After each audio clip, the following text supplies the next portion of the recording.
Okay, we now have a quorum, so I apologize. I have to check my black for half an hour. So I didn't realize that was needed for quorum. God, I apologize for everything. So, okay, I'll let the public meeting to order. Members of the public are advised that our member meetings are webcast live by the City of Hamilton and temporarily archived by the city's website. Other individuals in the meeting may also be audibly or visually recording this meeting. Madam Clerk, are there any changes to the agenda? Sorry. There are no changes in the agenda. I have a motion to receive the agenda as presented by Pearson, second by Conley. All in favor? Carried.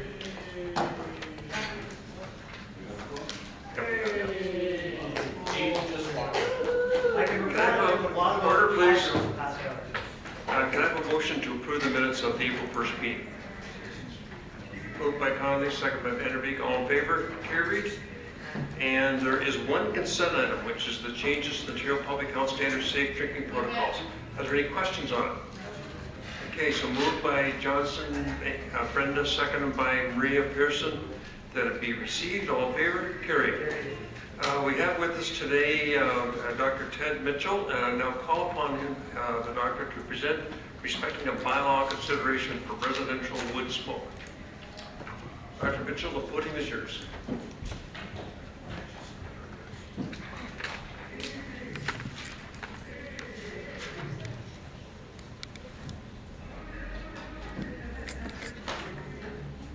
You may have to speak up, Dr. Mitchell. I think there's a boisterous protest going on in the forecourt. They're blowing a lot of smoke up there, I think. That was bad. That was So good, yet so bad.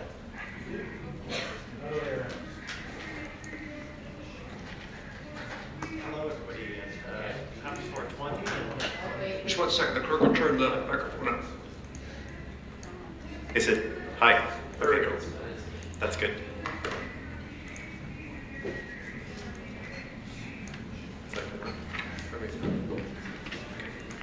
Yes, thank everybody for coming.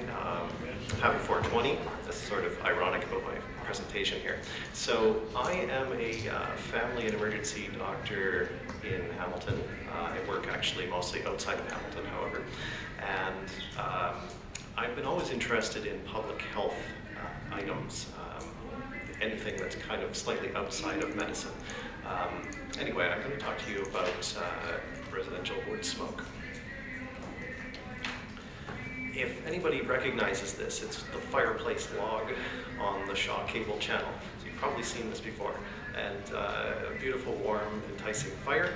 However, this has been reshot recently. Last year, they went to a cabin in BC to try to reshoot this in HD with all the latest everything, and ran into some problems. So the Globe reported that they had a lot of problems getting this thing to burn properly and cleanly. It smoked out everybody in the room a few times, and all the cameramen and stuff had to run for cover. They finally sent somebody onto the roof and to clean out the chimney. And it worked, so you get that lovely fire. However, note at the bottom, his coat is still unwearable with the stench of smoke. So to create one thing, you create a lot of side effects on the other. In the interest of public health in general, I'm interested in a bunch of things. One of them is longevity. So if you look at where people are the longest living, the healthiest and happiest people, there are a few places in the world that stand out.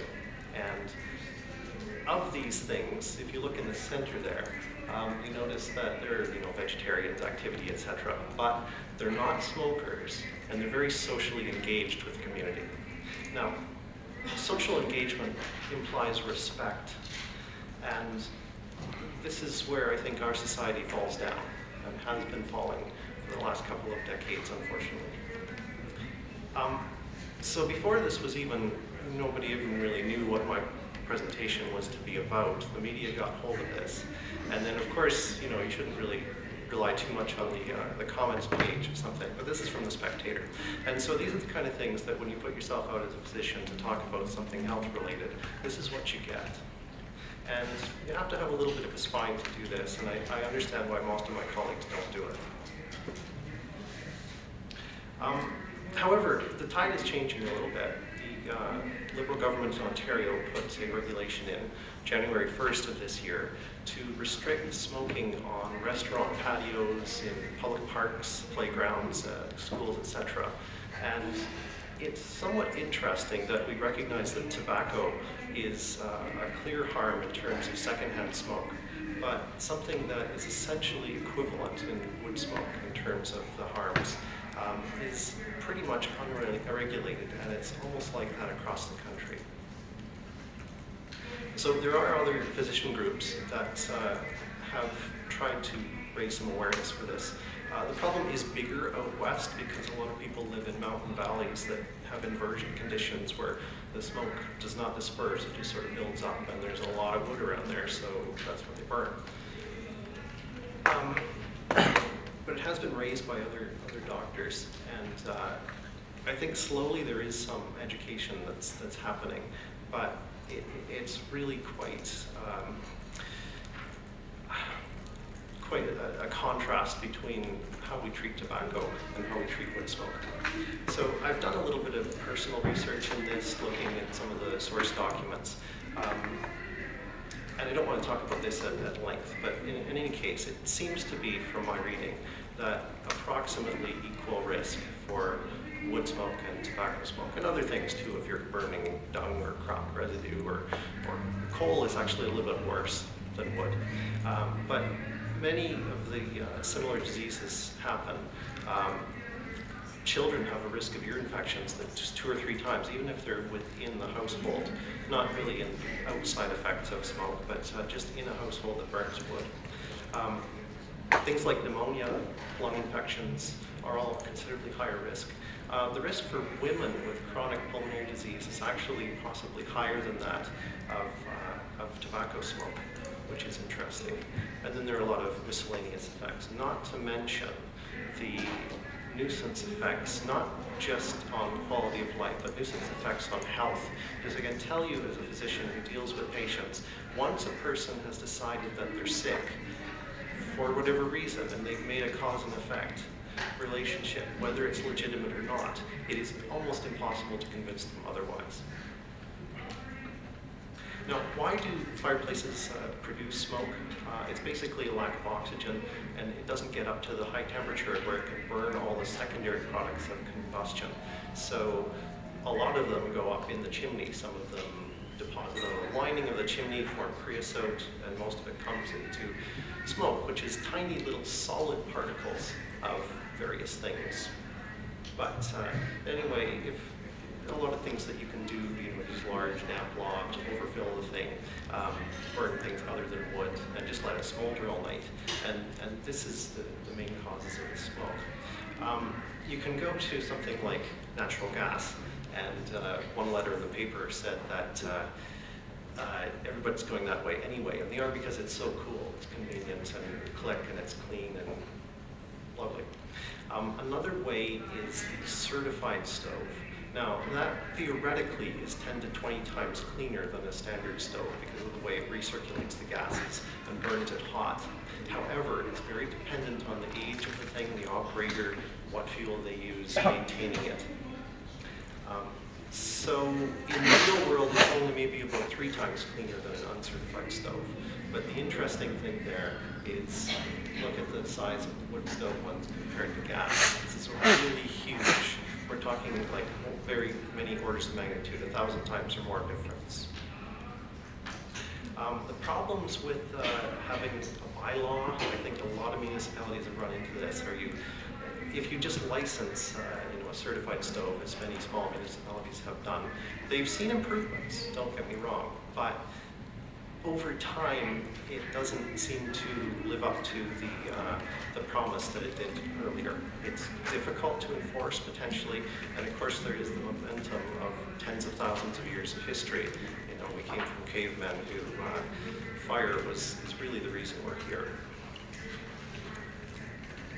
So if you say, how big is the problem? Sorry, I don't have a pointer here, but anyway, I live in the middle there.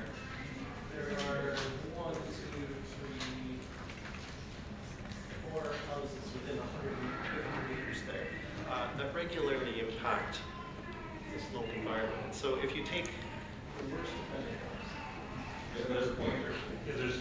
Sorry. Show where the pointer is. Okay, that's all right. Anyway, that one does impact mine, and there are about 40 houses. This is a low density, fairly rich neighborhood. And so you're talking about 40 people who are impacted by that one house.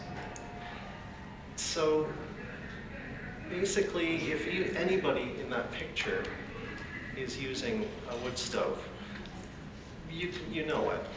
You can smell it on the air. So if you're looking at the rights of somebody to burn wood versus the rights of people to do things like open their windows at night and hang laundry, it's not really one person versus another. It's one person versus 40 or 50. One of my favorite bike routes is in the Dundas Valley.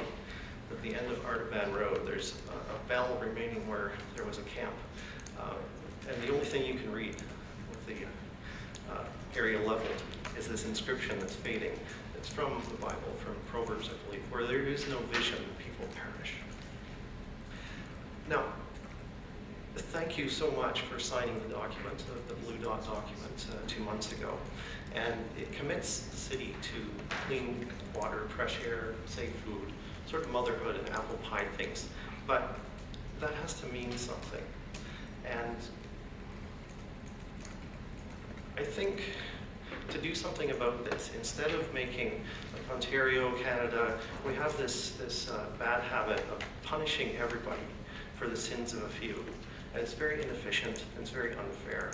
So what I'm asking you to consider is to target the worst sources and try to do something to eliminate them for social justice, for quality of life, and for health.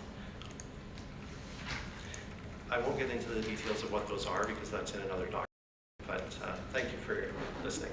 Okay, thank you, Doctor. I'll go to questions, Councillor Whitehead. Yeah, Mr.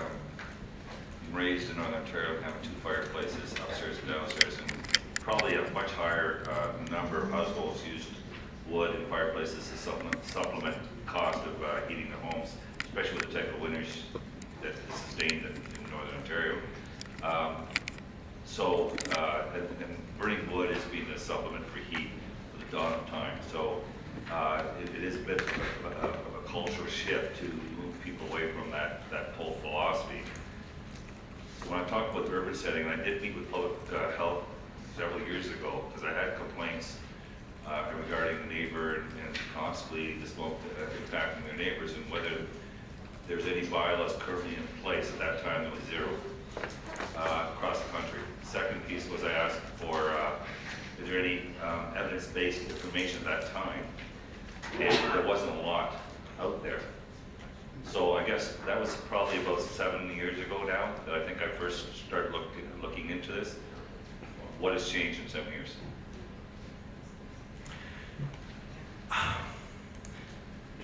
There is probably at least 100 times more science on tobacco smoke than wood smoke, and that's strictly cultural. I mean, it's not, if you look at the list of thousands of substances that are in one and the other, and you said, what's your best bet? Are these things one more dangerous than the other? I think your best bet that was within a factor of 10, it's safe to say that they're the same thing. So, I mean, if you have to prove that in terms of court of law, that's taking the assumption that it's not harmful and saying you have to prove that it is. Or you could take a precautionary principle and say, you shouldn't be doing anything until you can prove that it's safe. Or, as I favor, you can take sort of a middle of the road and say, if you had to bet your life on this, what would you bet? And I would bet that within a factor of 10, wood smoke and tobacco smoke have essentially similar health effects. And so there have been, Montreal actually is going to potentially a full ban in a little segment of it. There's a population 8,000 little borough of Montreal where come this November, all wood burning will be illegal except for pellet stoves, which are very clean burning. And the city of Montreal in total, the large one, is looking, since 2009, it's been illegal to install any kind of appliance, even clean burning ones. And they're looking at what kind of standard they can agree to. There's a number of sort of more minor restrictions in all the little towns in BC. But there's a lot of draft documents out there from the feds, from the province, that sort of, to me, it says that the doctors and the civil servants that have looked at the health effects of these things have said, this is kind of bad stuff. You should do something about it, but our bosses don't have the guts to do it. So here's the document. Here's some options, and sign here. But then municipalities think that, well, this is something bigger than us, and it's really not our rights to say it. And so it's something that really falls through the cracks. So for somebody living, right next to a bad, regular, conventional fireplace user, that's their main source of pollution. It's not the Pasco. It's not.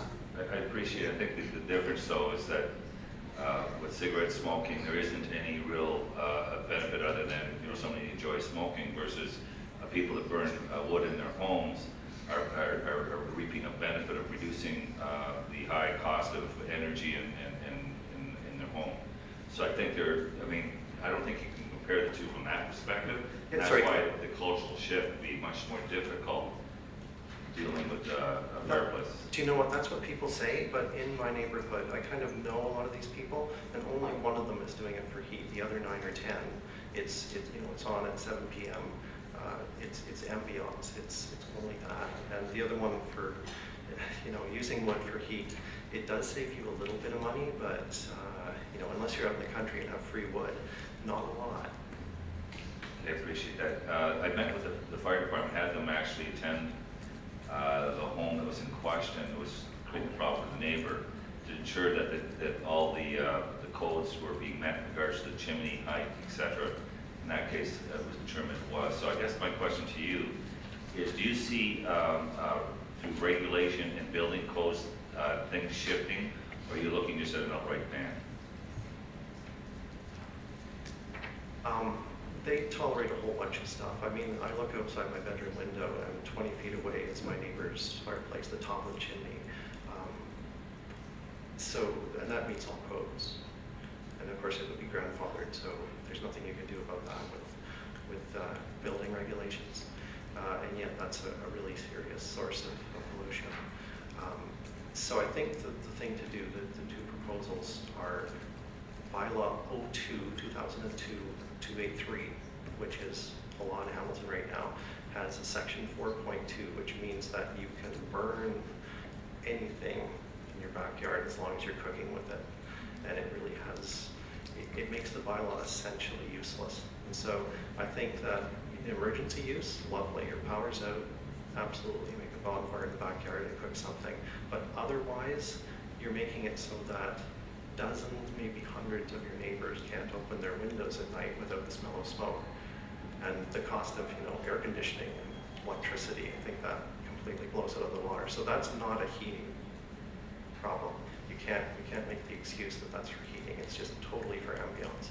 Right. Sorry, just a correction. I mean, you're talking about an experience that you have in a neighborhood, but to suggest that it's not within the parameter possibility that people are utilizing fireplaces to offset their heating bill would be somewhat naive.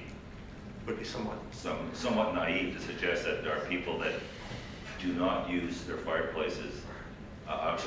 They're not using their fireplaces to supplement the costing of heating their home. Oh, I'm sure there are. In my neighborhood, it's a very small percentage. Fair enough. It's I just want to make sure that that's the argument that we would be. However, does that give you the justification to harm the neighbor's health? If you have no neighbors, it's not an issue.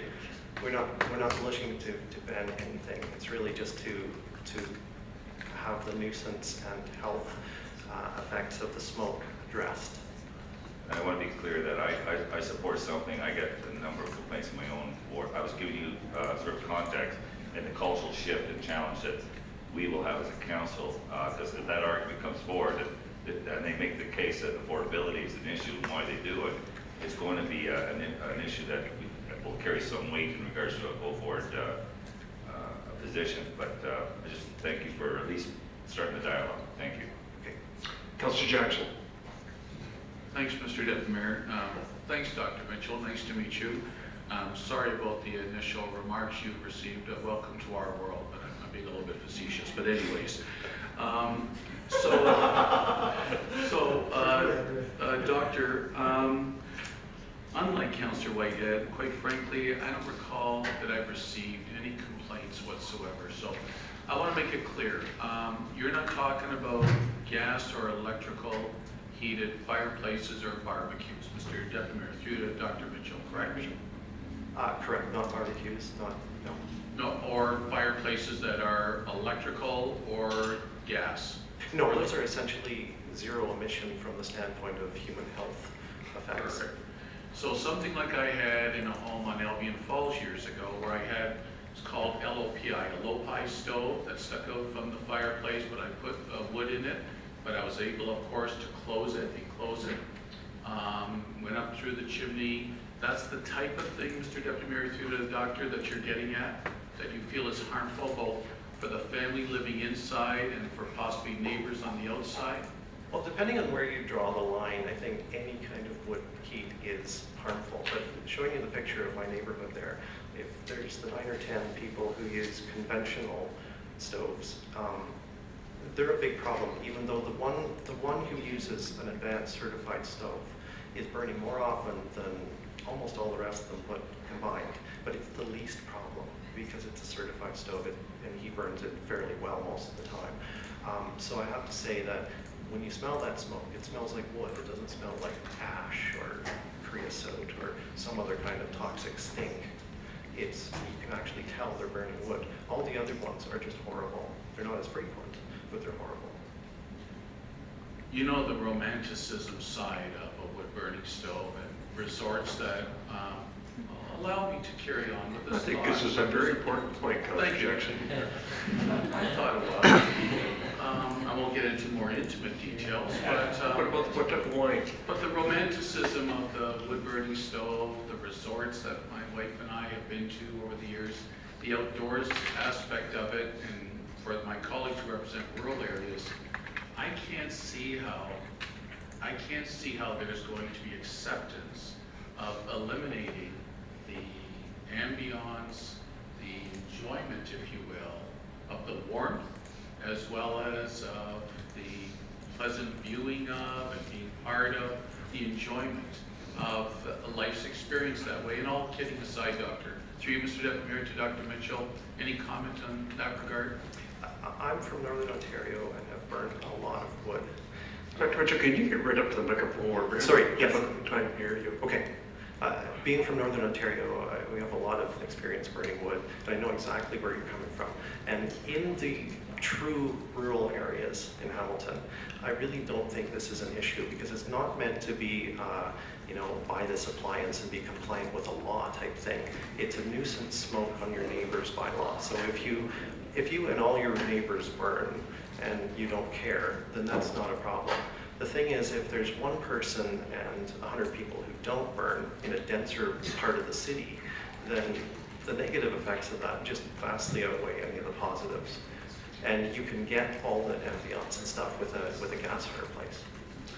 So I'll just quickly wrap up, Mr. Deputy Mayor. So Dr. Mitchell, I guess we should, after we hear as well from Dr. Lukasik, who I believe is speaking on the same matter after you, I would imagine we'd want to not only receive, but maybe refer this to our MOH, Mr. Deputy Mayor, for further study and report and comment back. Do you remember Dr. Goodyear back in the 80s, Dr. Mitchell? I don't. Okay. My goodness, I've got a few more years on you. Okay. Anyways, well, Dr. Goodyear, real fast, Mr. Deputy Mayor, he led the fight. He was one of the first ones locally who talked about the anti-smoking campaign, the anti-tobacco, and he did it under the premise of the secondhand smoke is maybe even more harmful than even somebody who smokes regularly. A lot of skepticism, a lot of cynicism, a lot of suspicion, a lot of doubt. I, as one citizen, before I became on council, and then since being on council, kept an open mind. Restaurants, I mean, think about where we've been years ago. You could smoke in an airplane, smoke in a restaurant, didn't mind that smoke wafting over your the next door at the booth there with people being non-smokers and walking into their steaks and their food, etc.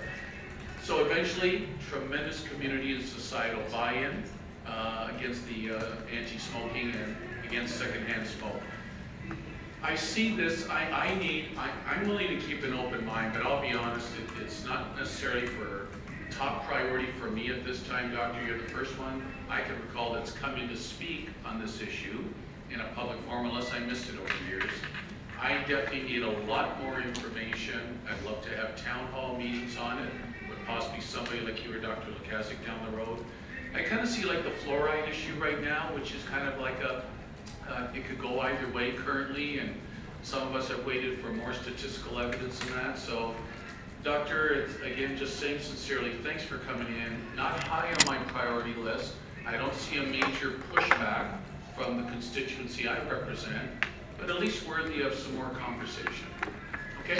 Thank you. Thanks, Mr. Pearson. Thank you, Mr. Deputy Mayor, and certainly thank you, Dr. Mitchell, for coming in. And I guess I'm going to be on the other side of this because I do have a wood burning stove, and I do heat my house with it, and I live in the urban area.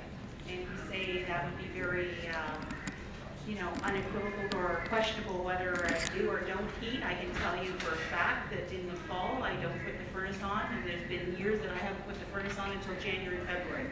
So I have heated my home with the wood burning stove. It is a large stove. It does accommodate large logs, and it is run efficiently. I don't allow, and a lot of the issues I think you have with people that may burn, I've never had, I will be honest, I had one complaint of a wood burning appliance that was in a garage. That was secondary, so it was a lower chimney, and addressed it with the neighbor who was creating the problem, and it was resolved. But I can say without a doubt that I have it, and I'm not sure if everyone around this table is aware, but as a home with wood burning appliances in it, you are also subject to an increase in insurance rates, because they make darn sure that they know you have that, so you make sure you follow all the rules and regulations.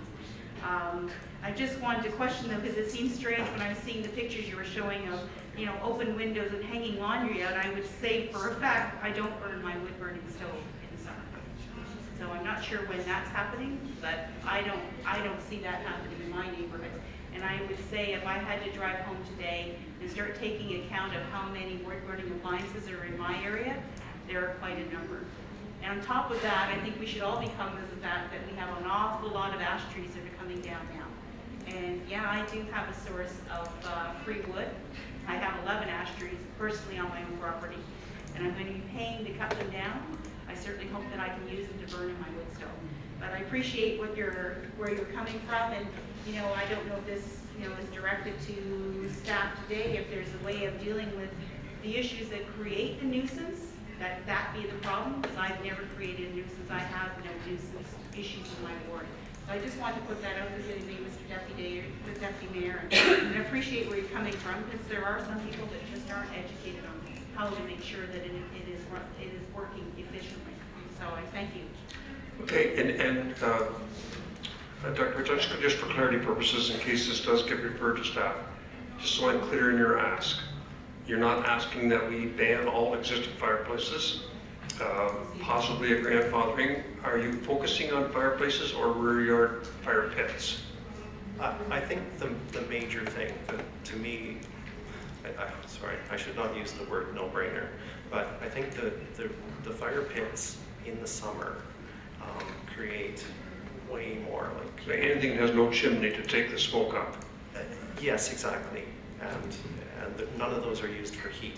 There's really no justification, and as temperature goes up, the effects of any kind of pollutant go way up. It's kind of exponential. Do you think it's more serious with certain types of fuel, i.e. railway ties, which are creosote soaked, or pressure treated lumber? That's kind of bigger issue for you? You really don't know that those things are there. I mean, there's no safe disposal method for the copper, chromium, arsenic, green pressure-treated lumber, for example. If you bury it, that's not really safe either. They've made this stuff and they don't know what to do with it. So, but if you burn it, holy cow, your kids could have serious neurologic problems. Okay, motion to receive. Moved by Pearson, second by Vanderbeek. All in favor? Carried. Thank you. And I'll call on Linda Lukasik to come down. This is regarding the same issue.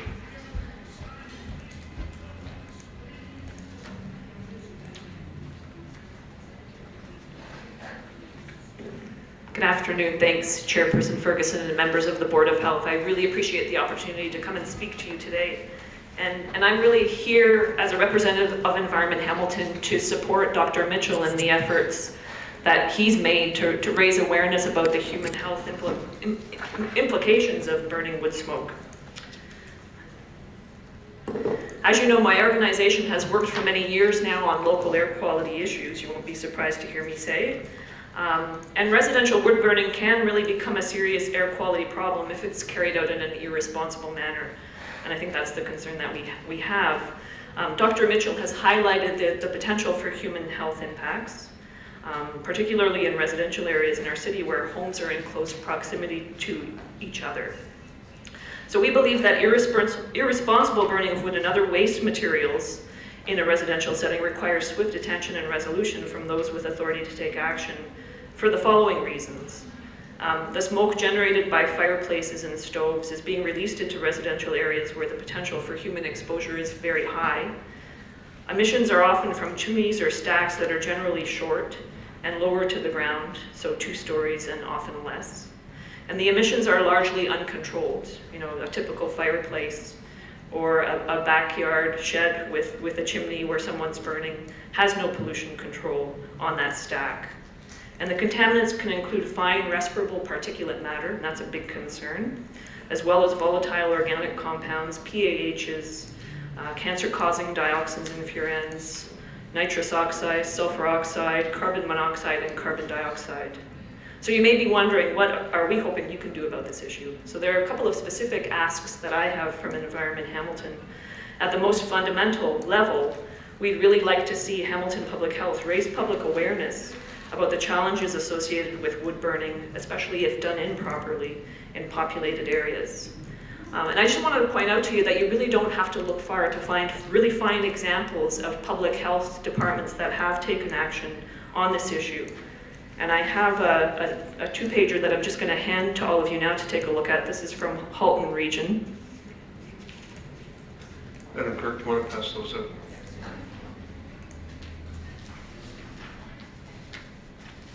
And I think Halton Region has done a really nice job here. And again, you'll note they're not banning wood burning, but they're raising awareness. They're helping people to understand that there are human health implications and air pollution implications from burning.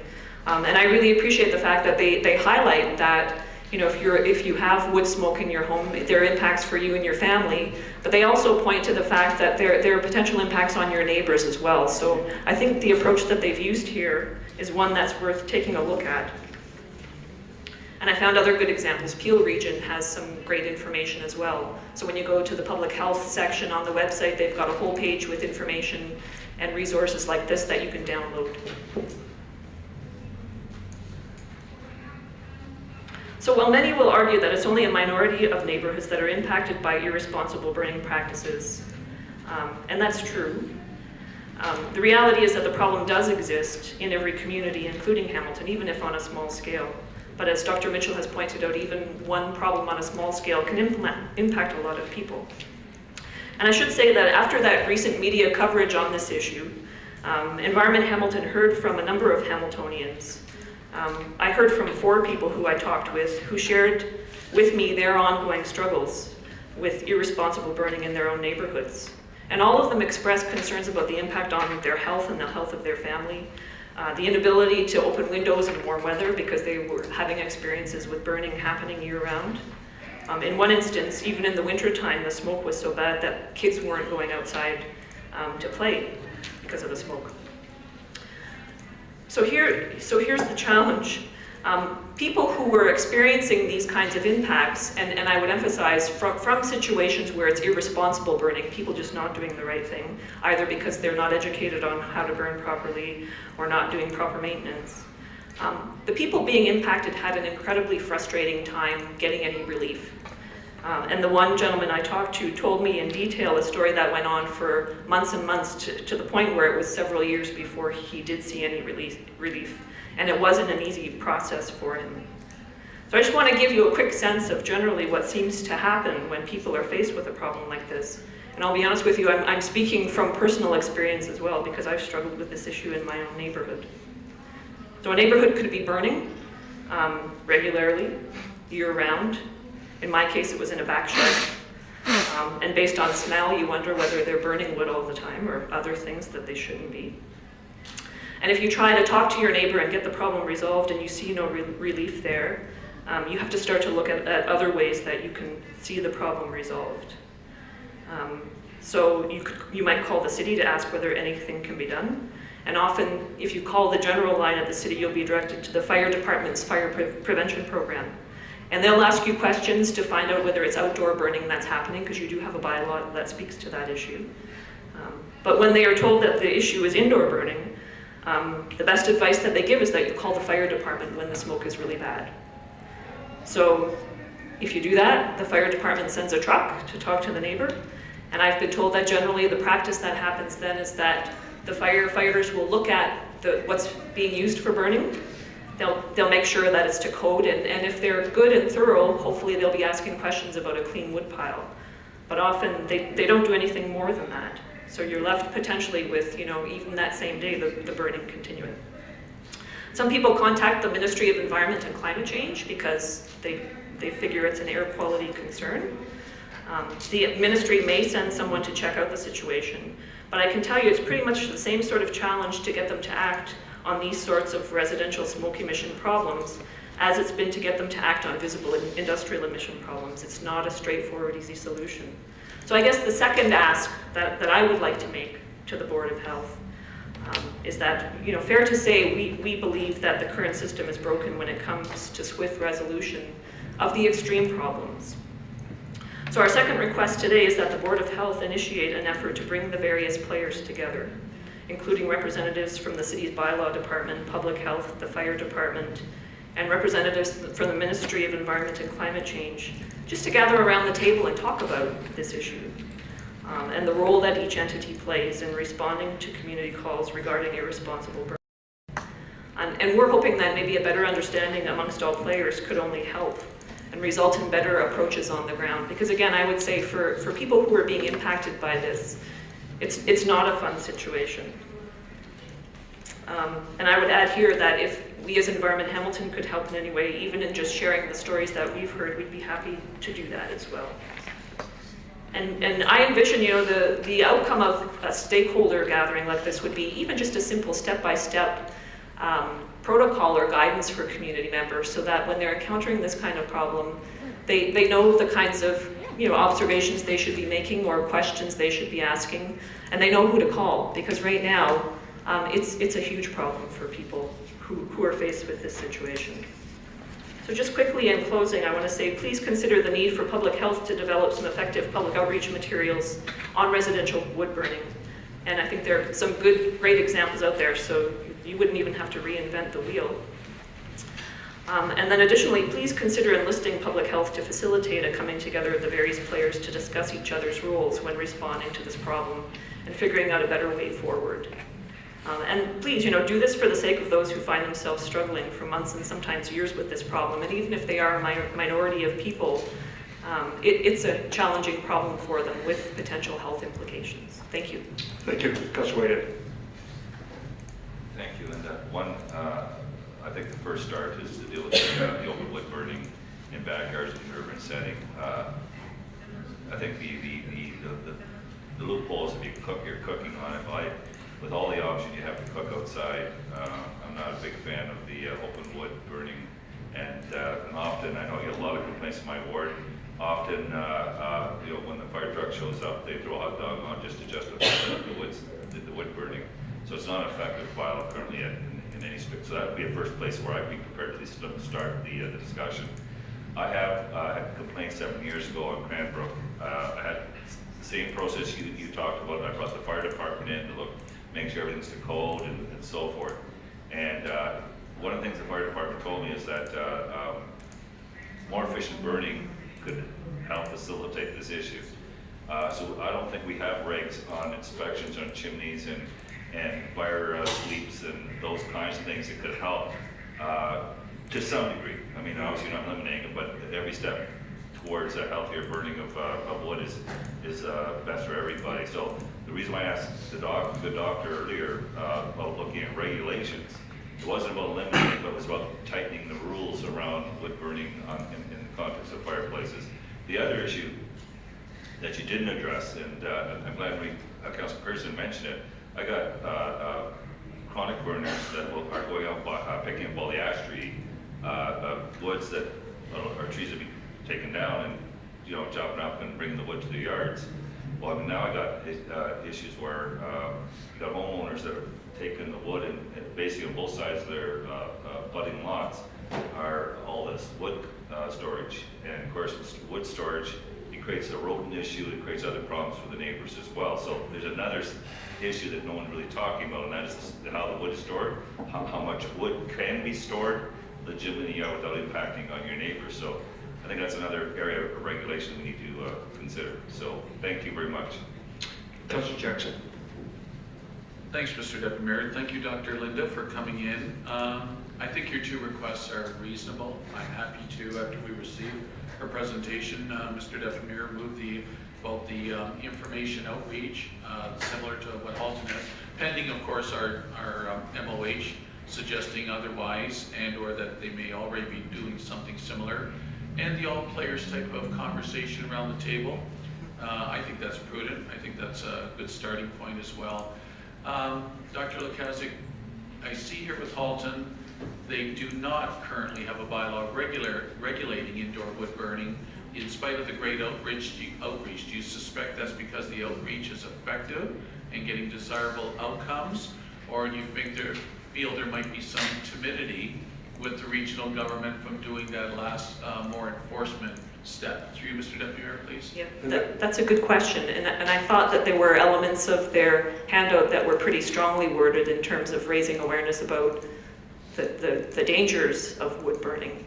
But you're right, they haven't called for a bylaw, although I don't think they've closed the door. So I haven't talked to anybody at Halton Region, but I would imagine that they're hoping that this will go a long way to resolving the problem. And as Dr. Mitchell has pointed out, rather than going that route of clamping down on everyone because of a few, I imagine Halton may be using a similar kind of approach, hoping this will do it. And like Dr. Mitchell said, in emergency, extreme circumstances, power outages, whatever, do you see kind of like a backup role still for wood burning, Mr. Deputy Mayor, through you to Dr. Linda? Sure, I mean, I don't think that's unreasonable. I grew up in a house with a fireplace, but I'll tell you, it was changed out because of allergy issues in the house. But I think that is a fair concern to raise, especially as we have lots of uncertainty with weather as we move forward. Do you remember Dr. Goodyear, or am I got a few years on you as well? No. Dang. Anyways, Dr. Goodyear did good work at the end of his time with regards to the secondhand smoke campaign. Thanks, Dr. Linda. Okay, no more questions. So a motion to receive both presentations. Whitehead, Jackson, all in favor? Carried. Thanks, Linda. So, Councillor Jackson, you got a motion you want to make? The two asks from Dr. Lukaszuk on behalf of herself and Dr. Mitchell, I'll forward those, move those to Public Health for comment. Can you repeat what those two are so it's clear for the staff? Number one was the outreach campaign that Halton has done, unless Dr. Richardson has a comment on it saying, look, we're already doing it, Councillor Jackson, or whatever. And secondly, about the all players meeting that Dr. Lukaszuk suggested, fire, bylaw, public health, all getting together and maybe starting a conversation. Okay. Dr. Richardson, any comments? You, Mr. Deputy Mayor, that's fine with us in terms of coming back from the campaign. We can do that easily, and then we can come back and talk about the process of meeting around the bylaw. Okay. And yes, Councillor Johnson. Very, very quickly, to Dr. Richardson, through you, Mr. Deputy Mayor, if any kind of recommendations are generated, I know that our Hamilton Fire Department has been doing some really good work speaking with First Nations communities in Hamilton around the particular uses of fire by urban Aboriginal people. So I'd like to make a statement. Any rules or recommendations about new fire rules, please take specific consideration of that one community's unique situation. Thank you. And Councillor Jackson. Dr. Richardson, if I heard your comment at the end, in my motion, I hope you didn't misinterpret. I wasn't necessarily referring to you coming back with a suggested bylaw at this time. Correct. Mr. Deputy Mayor, through you to Dr. Richardson, just to be clear. Through you, Mr. Deputy Mayor, yes, thank you for being clear. And so that I'm clear back, we can do the campaign without further bringing that back. We would just go ahead and do that. On the issue of bylaw, we would bring back a process for comment. We wouldn't start. Sorry, Dr. Rob, Richardson. go ahead, No. Rob. My two-part ask, which I thought was well noted from Dr. Kazak, was a Halton region type of outreach. And I'd like to see that coming back, by the way, at a future Board of Health, Mr. Deputy Mayor, to see what our outreach and the information we're providing to our community looks like, if you don't mind, in courtesy. And secondly, her second ask was to start a conversation with your department, MLE, fire, and any others appropriate, to start a conversation and then maybe give Board of Health in a few weeks or few months an update on how that conversation's going. Through you, Mr. Deputy Mayor, to Dr. Richardson, so she's clear, please. Dr. Richardson, are you clear in that? You would like, Councillor Jackson, you would like the Board of Health to bring this back to us? I would, but without, at this time, talking at all about a bylaw. Correct. I see nodding heads over there. Thanks for the clarification, yeah. got it now. Perfect, thank you. Can I just give the chair 1 second, Councillor Whitehead, and I'll support this, but I want to go on record right now. I'm not supporting the banning of fireplaces. I think a lot of people have worked very hard to get their dream house with a fireplace in, to have that romantic Saturday evening with a fire and a bottle of wine. And I'm not about to start to take that away from anyone. But, I do understand the backyard barbecue, but only in urban areas. I don't think this needs to cascade down to rural areas, because it's a different environment in the rural areas, and there is no natural gas available in rural areas, so they have to depend on wood-burning fireplaces. So I hope, Dr. Richardson, you'll just focus on urban areas when you come back. And I'm with Councillor Jackson, no bylaw at this time, because, and I think wood-burning fireplaces are essentially being grandfathered now. There's very few new homes that builders are building with wood-burning fireplaces. They're all being built with gas fireplaces now in the urban areas. So essentially, wood-burning fireplaces have all been grandfathered already. So those comments, I'll take the chair back. Councillor Whitehead, you got a comment?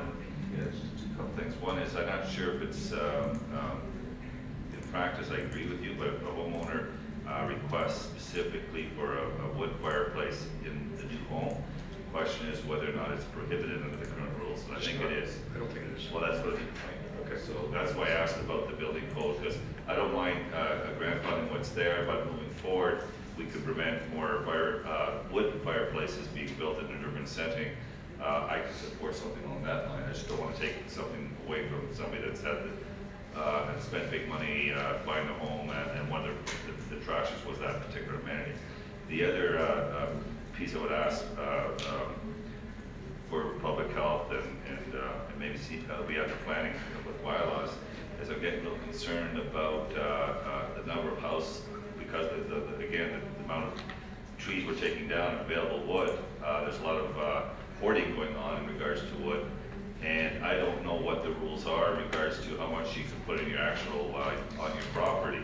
But it is concerning to me that if it becomes problematic in regards to roads, etc., especially we got rules in regards to air conditioners and those kind of things outside yard lots. Now we're allowing all this wood to be piled up against a fence all along the way, the length of the fence on both sides of the home, butting other people's property.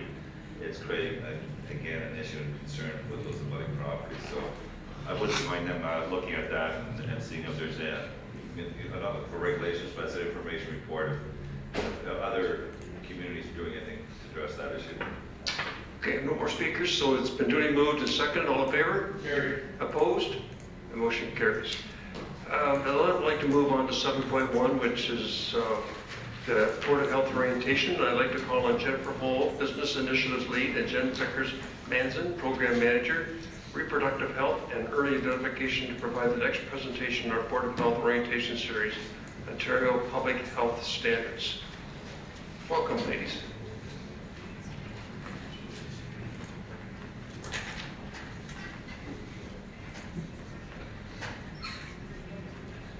thank you for having us here today for your 4th Board of Health orientation session and for participating as the Board of Health in all previous orientation sessions. Today, myself and Jen are going to speak to the Ontario Public Health Standards and provide an overview and how it impacts the work we do at Public Health Services, as well as the direction that you provide as the Board of Health. So the Ontario Public Health Standards are a set of regulations published by the Ministry of Health and Long-Term Care that direct mandatory public health programs and services in Ontario. The legal authority for the OPHS is established in the Health Protection and Promotion Act, which is our primary legislation governing public health units in the province. The development and introduction of the OPHS in 2008 at the time was the first comprehensive redevelopment of guidelines for mandatory programs and services in over 10 years. So I'm just going to bring you your attention to the Department Operational Work Plan approach at Public Health Services, and I know you've all seen this through previous budget and orientation presentations, but it's important to understand the role of the Board of Health under the OPHS, not only because it's enforceable by the Health Protection and Promotion Act, but also because you'll remember that most of our staff's time, energy, and resources falls into that large bucket of work in the bottom right-hand corner of the screen. That's our PHS usual business. And that work is all the work that's involved with taking the OPHS and putting it into practice. So it's a large body of our everyday work at Public Health Services. So this is a visual representation of all the components of the OPHS, and I'm going to use this diagram to provide you a little more detail about each piece. So if we start at the base of the diagram, the OPHS is actually rooted in 4 key principles. So the principle of need addresses using local data to tailor local programs and services to the unique needs of the community, also taking into account determinants of health and inequities, and I know that was presented to the Board of the Health at the last orientation session. The principle of impact considers the effectiveness of public health programs and services, and the principle of capacity addresses the ability to deliver these programs and services based on human resources, information resources, and financial resources. Finally, the principle of partnership and collaboration focuses on developing community capacity in both the health and non-health sectors. You'll remember that Public Health Services for 2015 has a PHS priority of health system integration, and this focuses on continuing to build these strategic relationships with our community partners. So keeping those 4 principles in mind, the OPHS builds upon them a foundational standard. And the foundational standard ensures that public health programs and services respond to changing needs in the environment, as well as contribute to the public's overall health and well-being. Action items and direction within the foundational standard can fall into one of 4 categories. So they're listed there as population health assessment, surveillance, research and knowledge exchange, or program evaluation. And all of these areas ensure that public health programs and services are informed by evidence, as well as contribute to a public health knowledge base that allows us to continually improve our programs and services. So finally, we have the program standards, and these can fall into one of 5 key areas. So they can fall into chronic disease and injury, family health, infectious disease, environmental health, or emergency preparedness. Public health units are expected to plan, deliver, manage, and evaluate programs and services within each of the standards in these 5 key areas.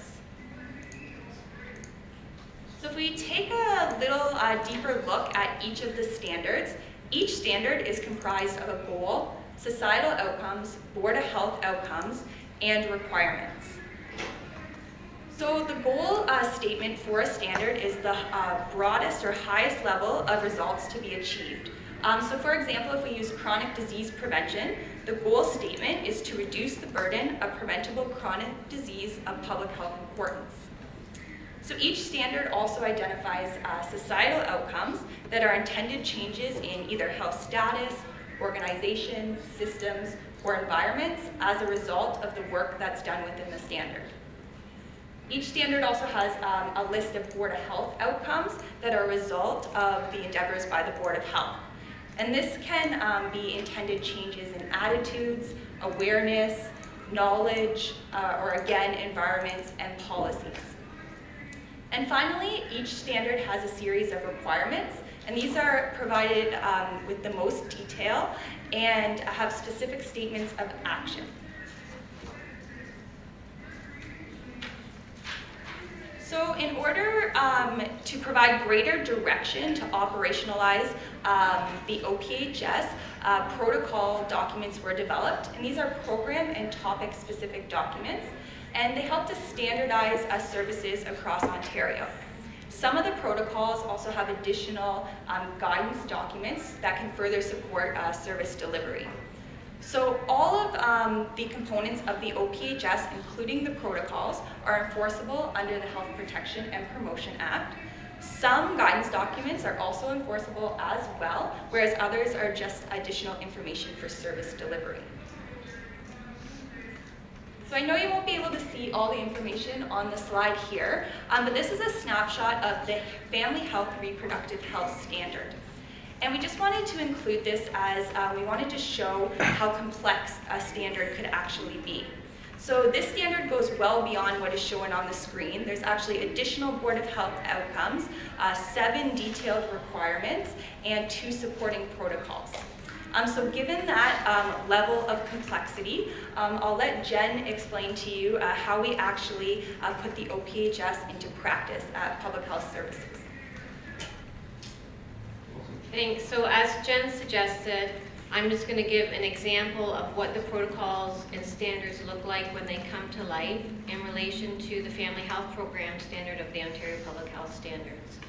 So the Healthy Birth Weights Initiative is one example of work that Public Health Services plans and directs to fulfill the Ontario Public Health Standards.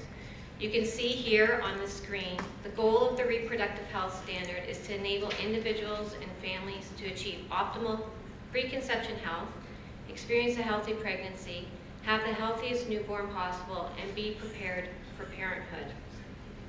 I'm going to give you a high-level overview of the Healthy Birth Weights Initiative and outline some of the work that's been completed in order to fulfill some of these standards and protocols. As a reminder, in January of 2014, Dr. Hamida Magani came with an information report about the Healthy Birth Weights Initiative, and we were here in June of 2014 with a recommendation for the extension of our temporary project manager, Vanessa Parlett, who's with us here today. Just to set the historical context of this issue in the City of Hamilton, I wanted to remind everybody here today of the Hamilton Spectator Code Red Born series that highlighted low birth weight as an issue in our city. In this chart, you will see data broken down by broad neighborhood level, and in some instances, it was easier for us to name the neighborhood itself. The entire City of Hamilton is not represented on this chart. We wanted to be able to show you the areas with the highest percentages and the lowest percentages. If we included all the data, the chart would not be legible at this point. Looking at the data and analyzing it allows us to see the specific needs of our community as it relates to population and specifically the determinants of health and inequities in our city. If you look at the top of the chart, you can see the 5 neighborhoods in our city that have the highest low birth weight rate. These neighborhoods also rank in the top 5 or 6 for smoking during pregnancy and teen pregnancy. For low income, the top 5 neighborhoods also rank among the top 8 communities in our city compared to the city average, which is in the yellow bar across the middle. At the bottom of the chart, you see the areas of the city where low birth weight rate is lower, and we also see higher incomes and much lower rates of smoking during pregnancy and teen pregnancy. The data is so low for the teen pregnancy rate in those areas that the data is suppressed at this level. Question on that though, Jen, just go back just so the committee understands it. Are every one of those numbers percentages? Percentages, yeah. Okay, so as an example, look, 19% of the population of Ancaster is low income. That's right. No. So let me just refer to my project manager, Vanessa Parlett, to help clarify that data there.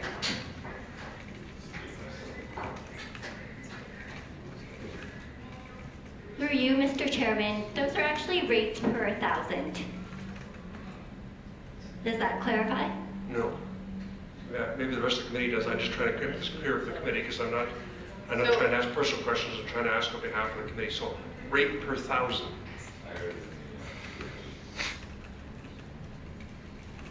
That's the number of individual per 1,000 individuals. Which is pretty much the same as a percentage.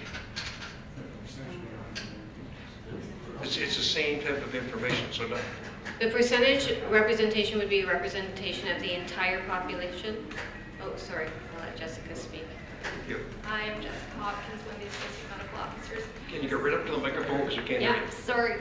So when you're looking at these data, one of the first things that you should keep in mind is this only applies to pregnant women. So this isn't the entire population that we're speaking about, but just pregnant women in each of those areas. And when you have a look at that, so if there are 1,000 deliveries, and clearly there are not 1,000 deliveries occurring in each of these areas, but if there's 1,000 deliveries, 8.6 of those in the stadium district are going to be low birth weight. So overall, this isn't the percentage, and we can get you percentages if that's something that you're looking at, but this is one way to look at the data and allows you to compare between different groups when there's very small numbers of deliveries. Okay, just for information purposes, that needs to be labeled so you understand that. But it's, because I couldn't understand what those numbers were. Councillor Jackson, you had a question on this chart? Could I, because you had one on the Yeah, slide? please.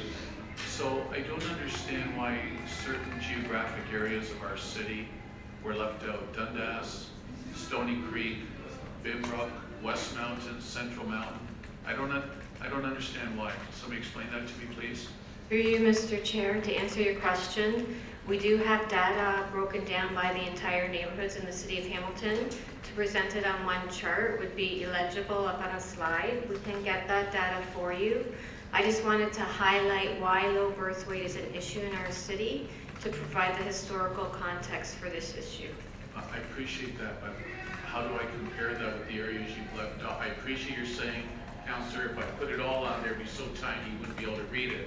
There's got to be a way to include it all so it is legible. And I understand some of the neighborhood geographic descriptions you've given as well. I never heard of central/north lower. I just never have heard of that neighborhood or that district description, or east/north lower. So anyways, maybe that could be food for thought moving forward. Thanks, Mr. Deputy. Thank you. Councillor Whitehead. I want to re-emphasize, me sitting back here representing the West Mountain and not seeing anything there, and I know that I got a code red with the roasted neighbor, but it's a bit surprising that it's not being reflected here in any way. But as a council trying to make informed decisions, you like to see every part of the geographic area of the city defined in regards to just statistical information being provided, one. And two, I thought we already had a standard in regards to identifying all areas of the city. It's called wards, so I'm a little concerned about the way you're breaking it down here. So I would prefer to have something that we understand. Dr. Richardson's anxious to answer this. Mr. Deputy Mayor, thank you. Yeah, as Jen has said, the point of the slide wasn't to provide data for the whole city. It was just to be illustrative of some of the stuff we can look at. The point of the slide wasn't to provide data for the whole city. It was meant to just be illustrative of some of the sorts of things that we look at. So I think the feedback I'm getting is next time we present data of this sort, it's better to present the whole city. So we'll go ahead and do that. We can come back to you with a presentation on low birth weight across the city if people would like. On the issue of the naming of it, the issue is that the data is broken down by postal code. So we originally had this all as the three first letters of a postal code, but didn't feel that that would be descriptive of people to understand it. We don't have this data right now broken down by ward per se because of those boundary issues. So I hear what you're saying about the way the data is presented. I think it would be really helpful though if we could, if there's a desire to have us come back and talk more about low birth weights, we can do that so people can understand the issues in their wards a little bit better. But it might be helpful, from the standpoint of what this particular orientation session is about, to look at the standards and how that is played out through the course of the work. It might be helpful for Jen to continue on with the presentation and then see if that sort of helps you to understand the context a little bit further. Okay, Councilor White. Yeah, well, back to any comparison. I mean, we've got 15 different councillors here representing areas that love to have hit presentations, because this presentation isn't just for the benefit of the people sitting on this horseshoe, but it's certainly being live streamed for the benefit of the broader community. And when people from my ward are looking at it, I say, well, okay, so what is the issue? Is it an issue in Ward 8? And it's been reflected that, at least on this format, it's not. And I don't think that's the case. So I would prefer a format. If you have to go to coast to coast, because most of us do coastal walks, we understand, L8C and LNN and all that. But it's got to be better defined than these sort of generic geographic areas that no one really understands. So I would appreciate some better format. I think we beat Jen up enough on this one now, so let's go on to your next slide, Jen. I'll just comment through you, Mr. Chair, that we really appreciate the feedback. And I do hear you. We have no problem presenting the data by FSA, and I will refer you back to the January 1st, 2004 report that does include all of that data, but we really are happy to come back to give those more specific details. So thank you for your comments. I'll just highlight the determinants of health, which I know was part of the April 1st Board of Health report. So you'll see in the center of this picture the determinants of health in the blue squares. In the purple squares, you'll see the purple squares really highlight the risk for low birth weight within our city. And it's rooted in the social determinants of health. So you can see the risks are much higher for women who already face social and economic disadvantage. These factors make it harder to access community supports, navigate the healthcare system, and make healthy lifestyle choices. Faced with chronic stress and limited opportunities, a woman with social disadvantage is more likely to use cigarettes, alcohol, or drugs. All of these stresses can add to low birth weight. An infant born at low birth weight faces risks of many long-term health problems that are much harder to manage in families that already face social and economic barriers. There are several modifiable risk factors that research and local data tell us we have the potential to influence. The Board of Health outcomes and requirements within the reproductive health standards shown on this slide direct us to work with community partners using a comprehensive approach to enhance supportive environments in our city and to impact reproductive health outcomes. Keeping the standards in mind, Public Health Services leads the work with community partners related to low birth weight through the Healthy Birth Weights Coalition. The coalition has worked together to build a strategy for collaborative action to enhance our capacity to address this issue. The community-wide coalition is made up of more than 50 members from 30 different organizations, from healthcare providers, community organizations, and researchers. The vision of the coalition is to strengthen our community by supporting healthy lives and healthy relationships for moms, babies, and neighborhoods. A collaborative approach is what is required to address the complex issues that contribute to the increased risk of low birth weight in our city. The Healthy Birth Weights Coalition is committed to taking a collaborative, community-driven approach to build on the strengths and priorities of Hamilton residents, in particular our young parents. We know it is critical that any strategies we develop be driven by the experience and voices of young parents themselves. We have 4 young parents, seen on this slide, working with us as community researchers. These 4 women have co-facilitated focus groups with 52 other young parents. Their experiences have been integral to directing our work and decisions. They help to map out barriers and recommendations to improve system of supports in our city. The young parents involved in the project, through research, storytelling, and video creation, are passionate about using their voices to tell the stories behind the statistics in order to motivate change. This is a short video clip from a 6-minute video called Restore Hope, Break Cycles, and Break Stigma that young parents in our city have created with the support of the coalition.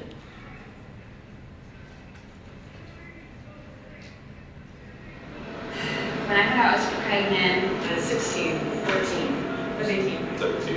I turned 19, 18. When I found out I was pregnant, I was 16. And I did not anticipate getting pregnant that soon. My mind was completely blank. I was pretty scared. I was really scared. I wasn't sure if I was ready to have a baby. I cried. I cried actually. I dropped to the ground, bawling my eyes out. Just really your life is about to change. Like, it's gonna be big. Then again, it's just beginning. Two of the big things I found that really helped me out was the maternity center and public health nurses. Not only do they help you take care of yourself, do checkups on you and your baby, but you also get a lot of knowledge. I went to St. Rose Mayor, which is a home for infant mothers. They have housing, they have groups, they have meals, they have programs to help you reach out and learn who's in the community for you. Healthy Babies Health Insurance Program. I had a nurse that came to the house. I find that the Living Rock it's a really helpful place. I mean, you go there, you can have dinner. The Kingsway is amazing. It's a Christian place. After my son was born, I went to the Hamilton Regional Indian Center, and they were very helpful. They have art programs, cooking programs, parenting class guide book. Go through college, get a job, do everything that you need to do for your child. Being a mom is the toughest job in the entire world, and no mom gets enough credit, and I can tell you that much.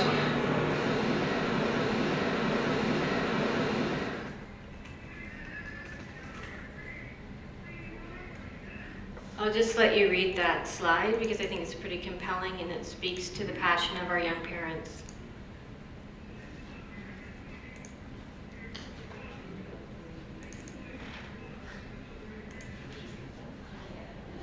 So the slide just says that this was a youth-inspired video created by and led by youth. And they really see this as a vehicle to have their voices heard.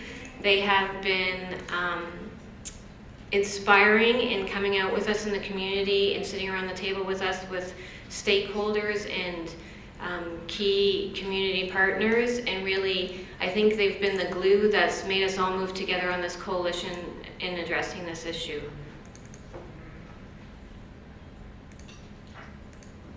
The next slide, I'll review the structure of the Healthy Birth Weights Coalition.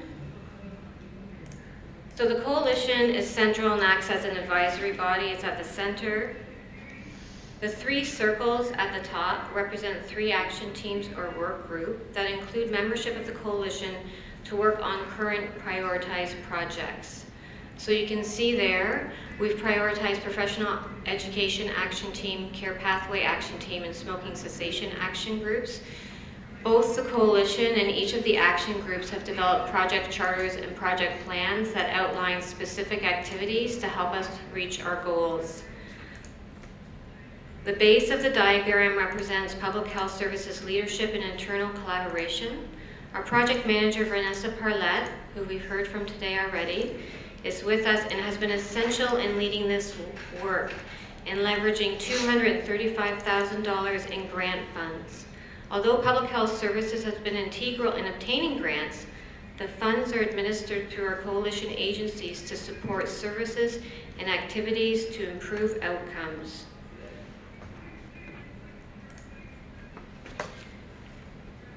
The project plans include a comprehensive approach to reach and deal with the complex issue of low birth weight. They direct support at both individual and system levels in strengthening the integration and coordination of resources across our city. It is this approach that will allow us to impact the societal outcomes that is required by the Ontario Public Health Standards and to reduce low birth weight. It is our hope that this presentation provides some real-life application of the Ontario Public Health Standards and protocols to demonstrate what they look like in practice, we have provided a very high-level overview of this initiative. This overview does not begin to cover all the work that is happening with the Healthy Birth Weights initiative. We've also not included many of the other programs and services that also support the achievement of the reproductive health standard. I'll just turn it over to Jen to talk to the last slide. So that concludes your fourth orientation session. We have one more to go, which will be at next month's Board of Health meeting in May, and that will cover the Ontario Public Health Organizational Standards. So thank you again for having Jen and I here today, and we'd like to invite any other questions that you may have. Well, thank you, Jennifer and Jen. Are you both Jens? That works for me. Works. It's easy to remember the name then. Councillor Green. Thank you very much, Mr. Deputy Mayor, and I really appreciate the presentation. I've heard it said by public health officials and community developers that the health of our mothers are really indicative of the health of our communities as a whole. So this birth weight series, and really appreciating the data you've presented, because it tells us kind of where we're at, and it certainly creates a standard, particularly where some of our higher impact areas are. So really looking forward to seeing more of this work, and I can appreciate my council colleagues' concerns around finding out fuller information. Through you, Mr. Deputy Mayor, as a question, is data that is more pinpointed, because I know in Ward 3, for instance, Mr. Deputy Mayor, through you, that you can have literally, one block be a stark difference in terms of the postal code to another block. And so can you just maybe expand on the importance of being able to pinpoint data as a way of finding out what are some of the determinants? Jen? Through you, Mr. Deputy Mayor, I think it's important to look at data at a whole bunch of different levels, and that really is what drives our strategies and activities in public health. We need to have a sense of what's happening in the city as a whole and look at population trends.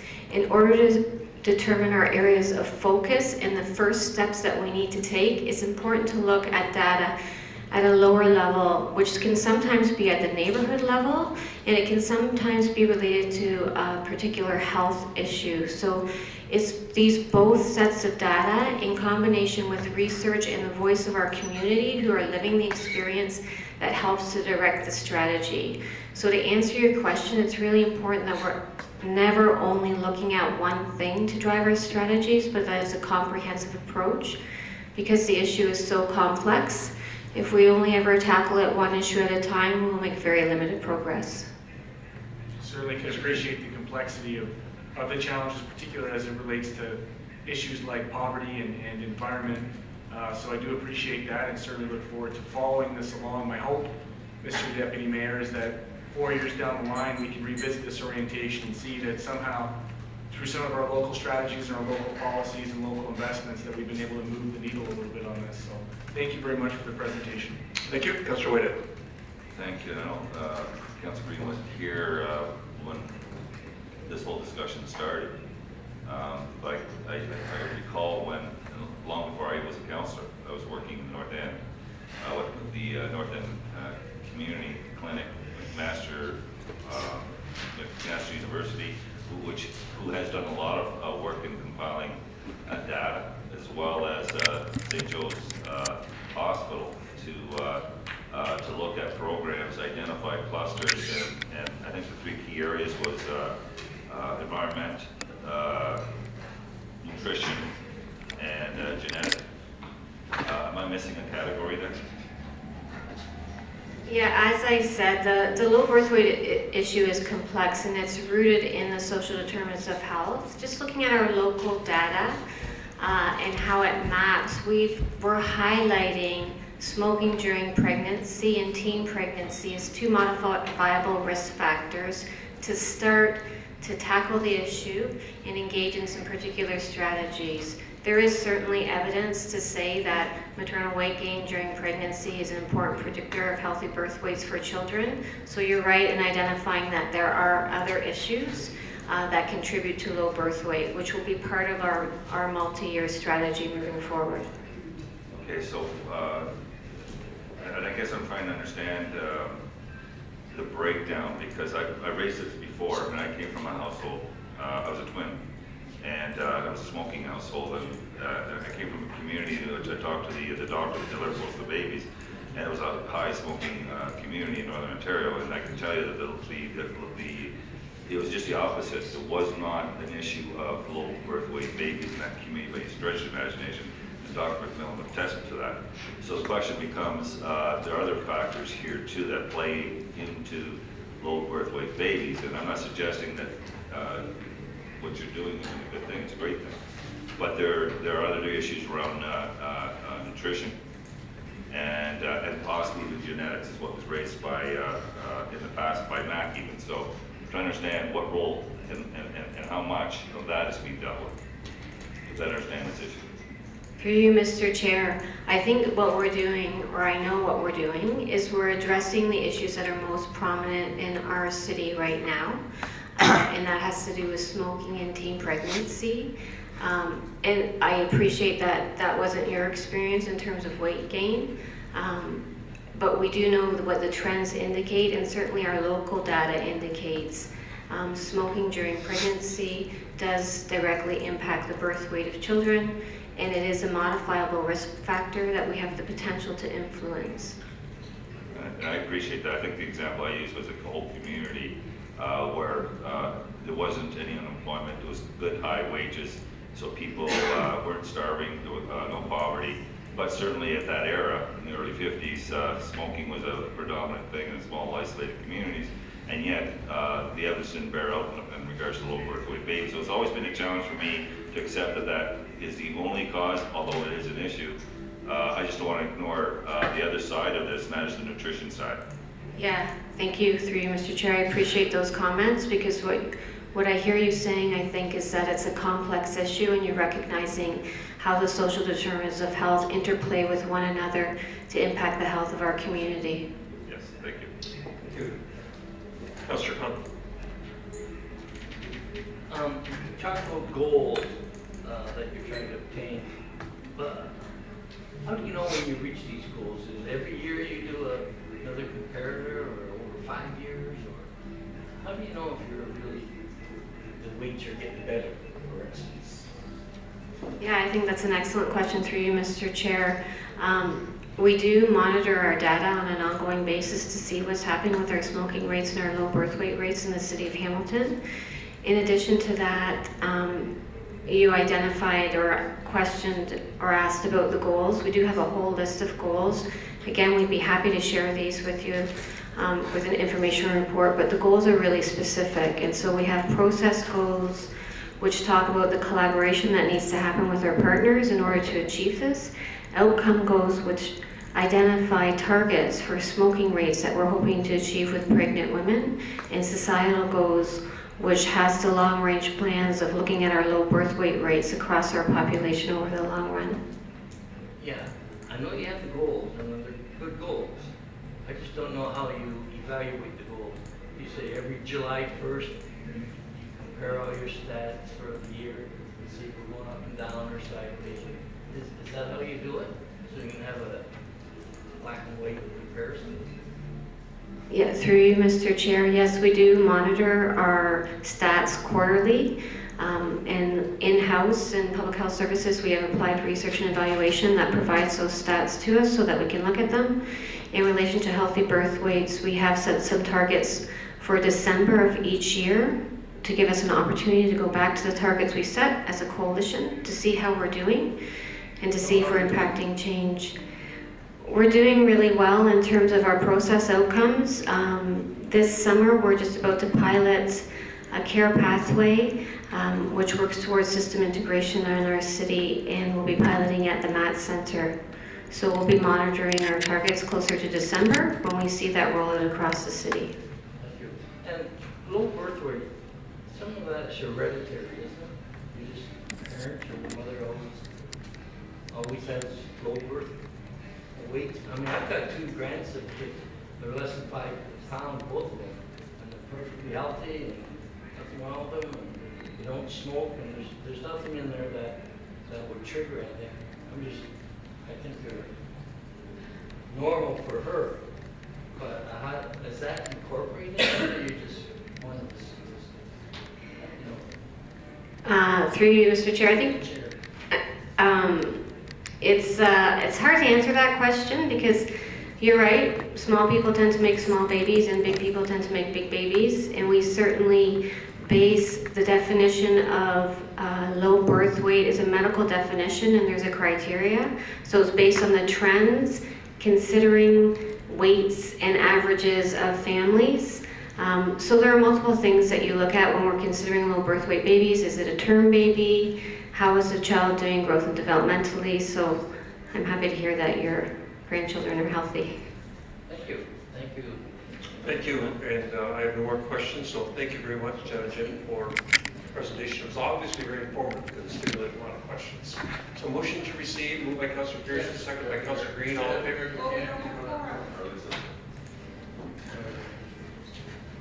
Just put your hand up. Hi, would you perform for a second?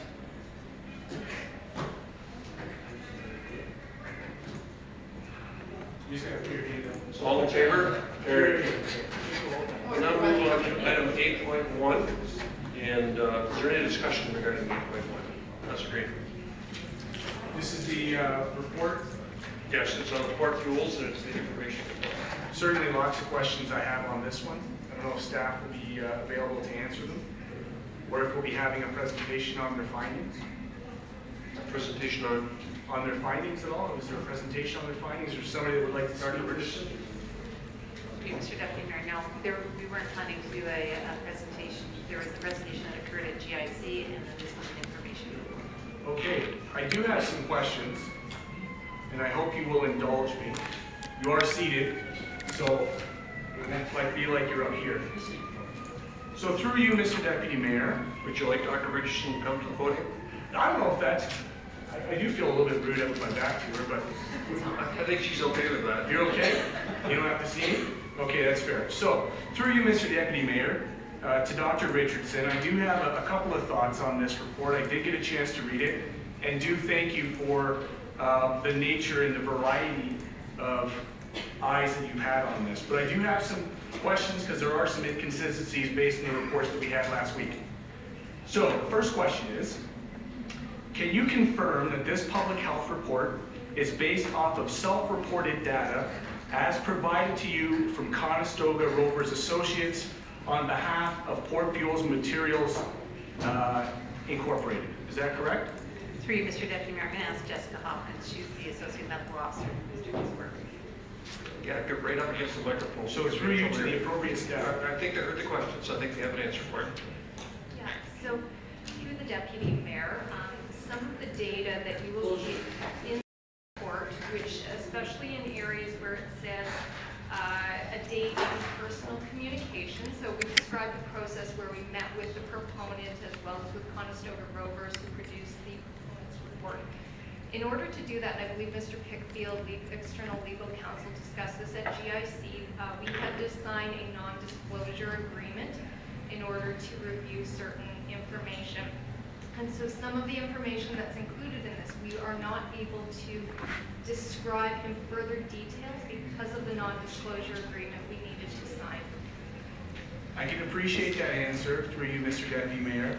However, there are points where I want to make a clear distinction between what has been withheld through a non-disclosure and what has just been voluntarily withheld regarding this process. So can you confirm for the sake of the public that the areas of concern based on reviews of the Public Health Board of Hamilton and Ontario, as well as Golder & Associates, are as follows? That the conclusions from the Human Health Risk Assessment are based on the air quality assessment, and as one is drawn from the other, the deficiencies identified in the AQA negatively impact the confidence in the accuracy and validity of the HHRA, of the Human Health Risk Assessment. So through the Deputy Mayor, you're quoting from the report, so yes, this is the Human Health Risk Assessment relies on the data that is in the Air Quality Assessment report. So any limitations that are in that data would also result in limitations in the conclusions drawn from the data.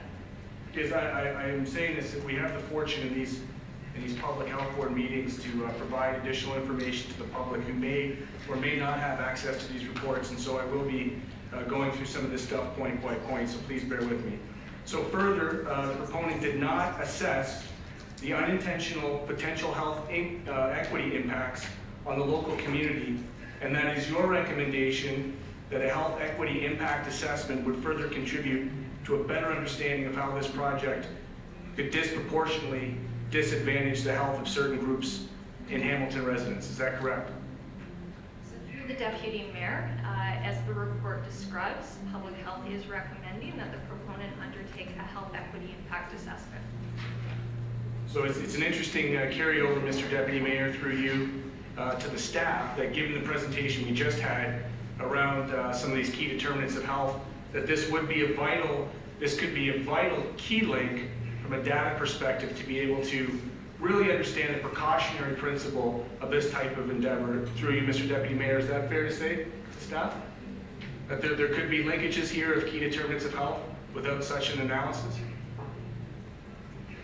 So through the Deputy Mayor, a health equity impact assessment will help us to better understand any unintentional impacts, both positive and negative, that could result from this proposal. None of which that were included in this current study, is that correct? So through the Deputy Mayor, the current environmental screening report that was produced by the proponent did not include a health equity impact assessment. Okay, thank you. And under Section A, which is the baseline and existing conditions under the Appendix A, Board of Health, Report 15012, that the waste is accepted is material processed as refuse-derived fuel, RDF. Can you please clarify how this process for preparing the RDF waste fuel was taken into account of your overall assessment and findings of this report? For example, how far did your consultants and experts drill down on the waste receiving, storage preparation, and overall intake process?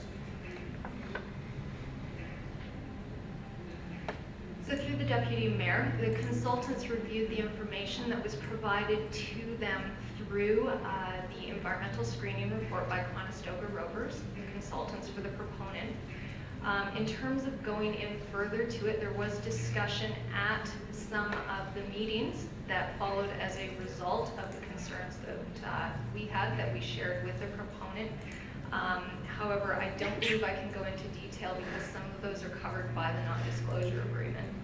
So are you stating then, for the public record and just for clarity, that part of the non-disclosure withholds information from the public record how this is going to be handled, processed, and stored? Is that correct?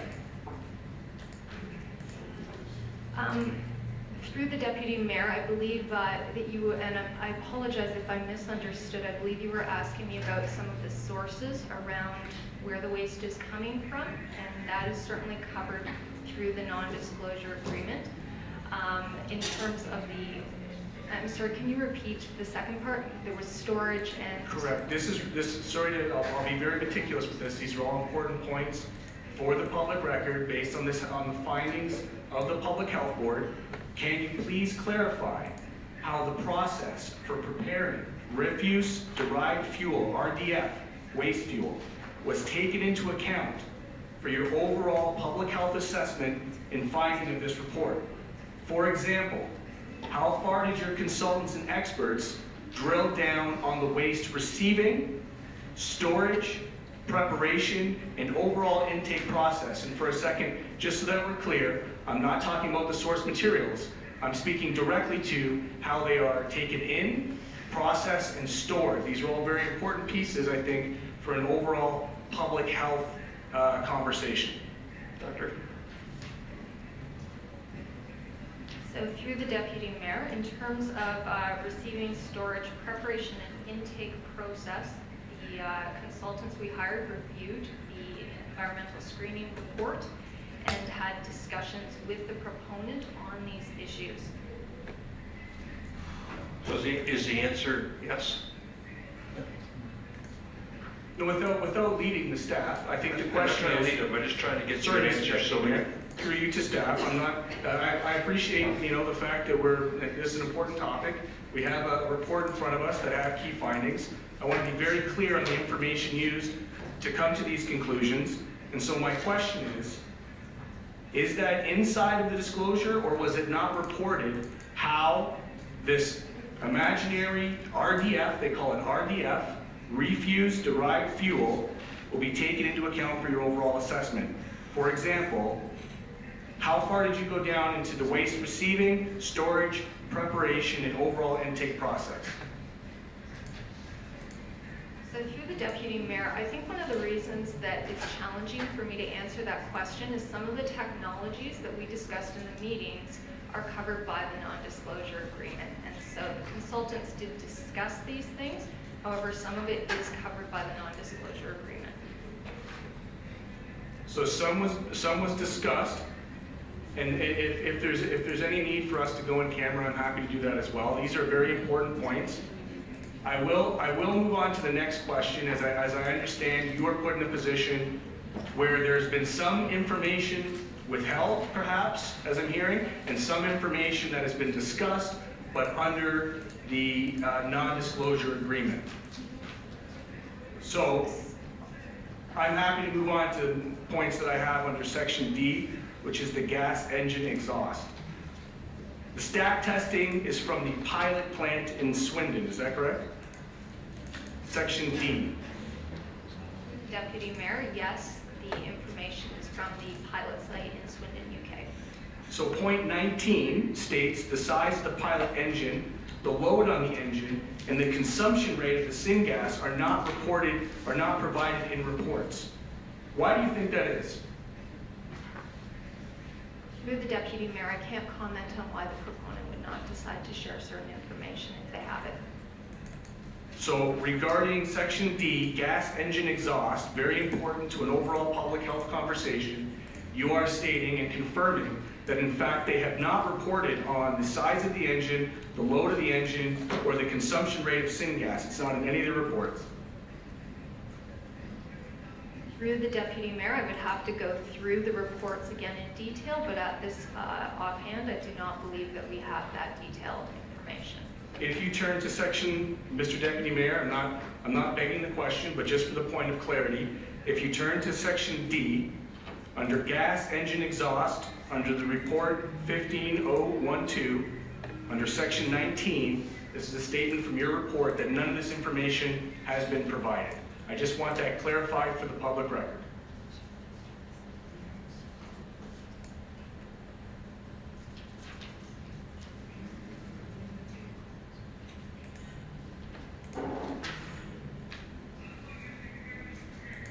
Deputy Mayor, can you just tell me which section it is again? Section D, Appendix A, Yep. 15012. Section D, 19.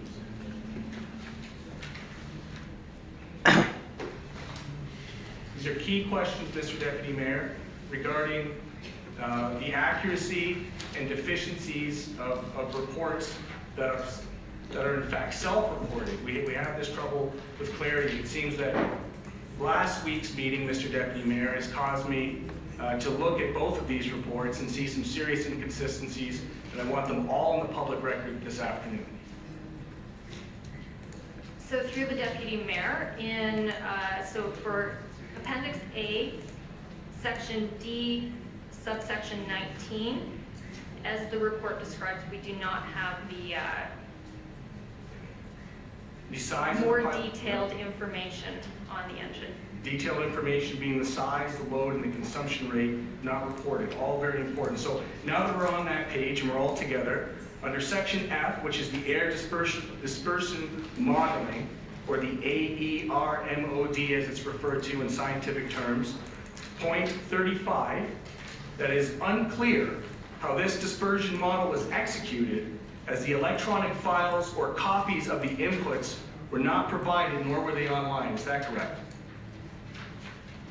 Through the Deputy Mayor, that is correct. Those electronic files were not provided to our consultant.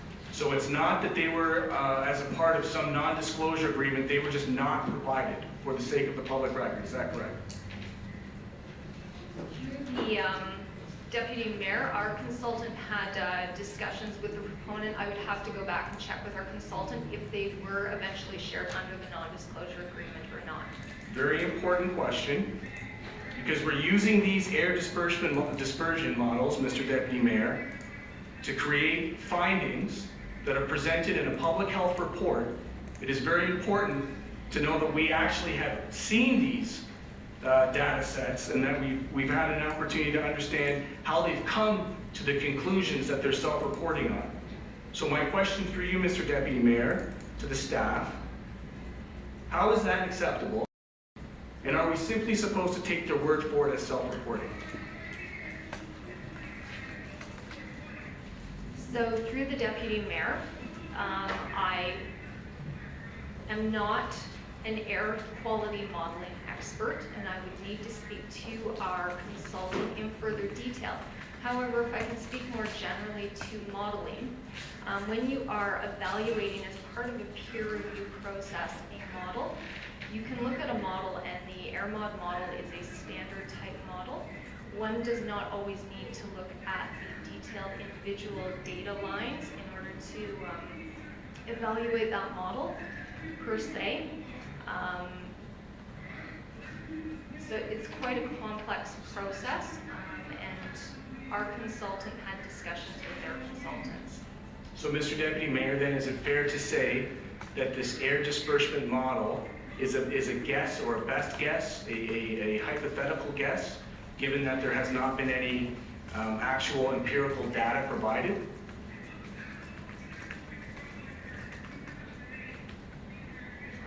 So in terms of what our consultant was able to review, in the environmental screening report, the information around how the modeling was conducted was shared. To my knowledge, the exact data set was not shared. However, this would not be an unusual practice during a peer review, because you don't generally rerun an entire model. You just review the process. That's fair. I'll accept that. Thank you. Now on to the Public Health Ontario scientific and technical advice as included in Appendix B to the report BoH 15012. Just to, for the public record, Mr. Deputy Mayor, reiterate that the HHRERA, the Human Health Risk Assessment, does not quantitatively or qualitatively discuss emissions from waste delivery trucks to and from the proposed facility. Is that correct?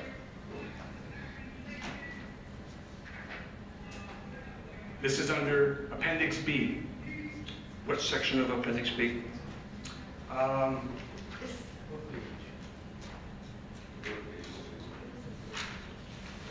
will go to pages. So through the Deputy Mayor, sorry, I was just consulting with my colleagues, because at the time that this report was produced and shared with the Board of Health, we did not have that information.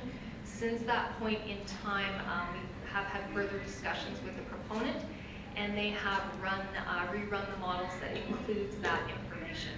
Well, Mr. Deputy Mayor, here's where I'm having a problem with the integrity of things that are being said around this project. Last week, we had these proponents come in here in front of our council and talk about roughly 130 truck activities to be determined as roughly 65 round trips to and from. It was a question that was brought up by my councillor colleague, Brendan Johnson. This was something we discussed in Councillor Whitehead. Very pointed questions. They stood here, Mr. Deputy Mayor, in front of council on the public record, made that assertion. However, specifically, as identified by Boulder and Associates in Appendix E, Section 2, that the proponents indicated that they would receive 85 trucks per day. 85 trucks, 48 large and 37 small. But Section 8.1 of the Design and Operations Report, Mr. Deputy Mayor, suggests that the project will receive somewhere between 30 and 115 waste trucks a day. And in this report, as provided by the Public Board of Health, by our own staff, it is unclear how 85 trucks a day were derived, as the tonnage indicated in Section 8.1 does not seem to be accounted for. So Mr. Deputy Mayor, I'm having some serious questions about their ability for basic math, based on the tonnage that they're proposing for this plant and the amount of truck traffic that they're claiming self-reported here at council, as well as the inconsistencies that they're reporting to the Board of Health, as well as to their applications to the to the province. So in addition, I should note that these proponents led us to believe there'd only be 130 movements per day or 65 trips per day. Why are they so inconsistent with the reporting? They've even gone so far, Mr. Deputy Mayor, as to mislead us by self-reporting in this report that we have before us, that they will be sourcing this from a 5-kilometer radius, Mr. Deputy Mayor. Yet just last week, they were very clear in their obvious reluctance to publicly recommit to this claim. So Mr. Deputy Mayor, and through you to the public Board of Health staff, I do respect the variety of opinions that are presented in this report, this information report. However, given that all the seemingly important data, the empirical evidence, Mr. Deputy Mayor, has been omitted from this self-reported process, how is it that the Board of Health, in its opening findings, through you to staff, can conclude that this is a promising, innovative technology, given that there is no empirical data, or at least important empirical data, missing from this report to conclude? And I will say that, Mr. Deputy Mayor, this is a question I have through you to staff. Given all these gaps in empirical evidence-based research and all the information that's missing from this report, how can these findings in the opening paragraph come to the conclusion, objectively, that this is innovative technology when in fact there is no, or at least very little, empirical evidence-based data to conclude such a statement?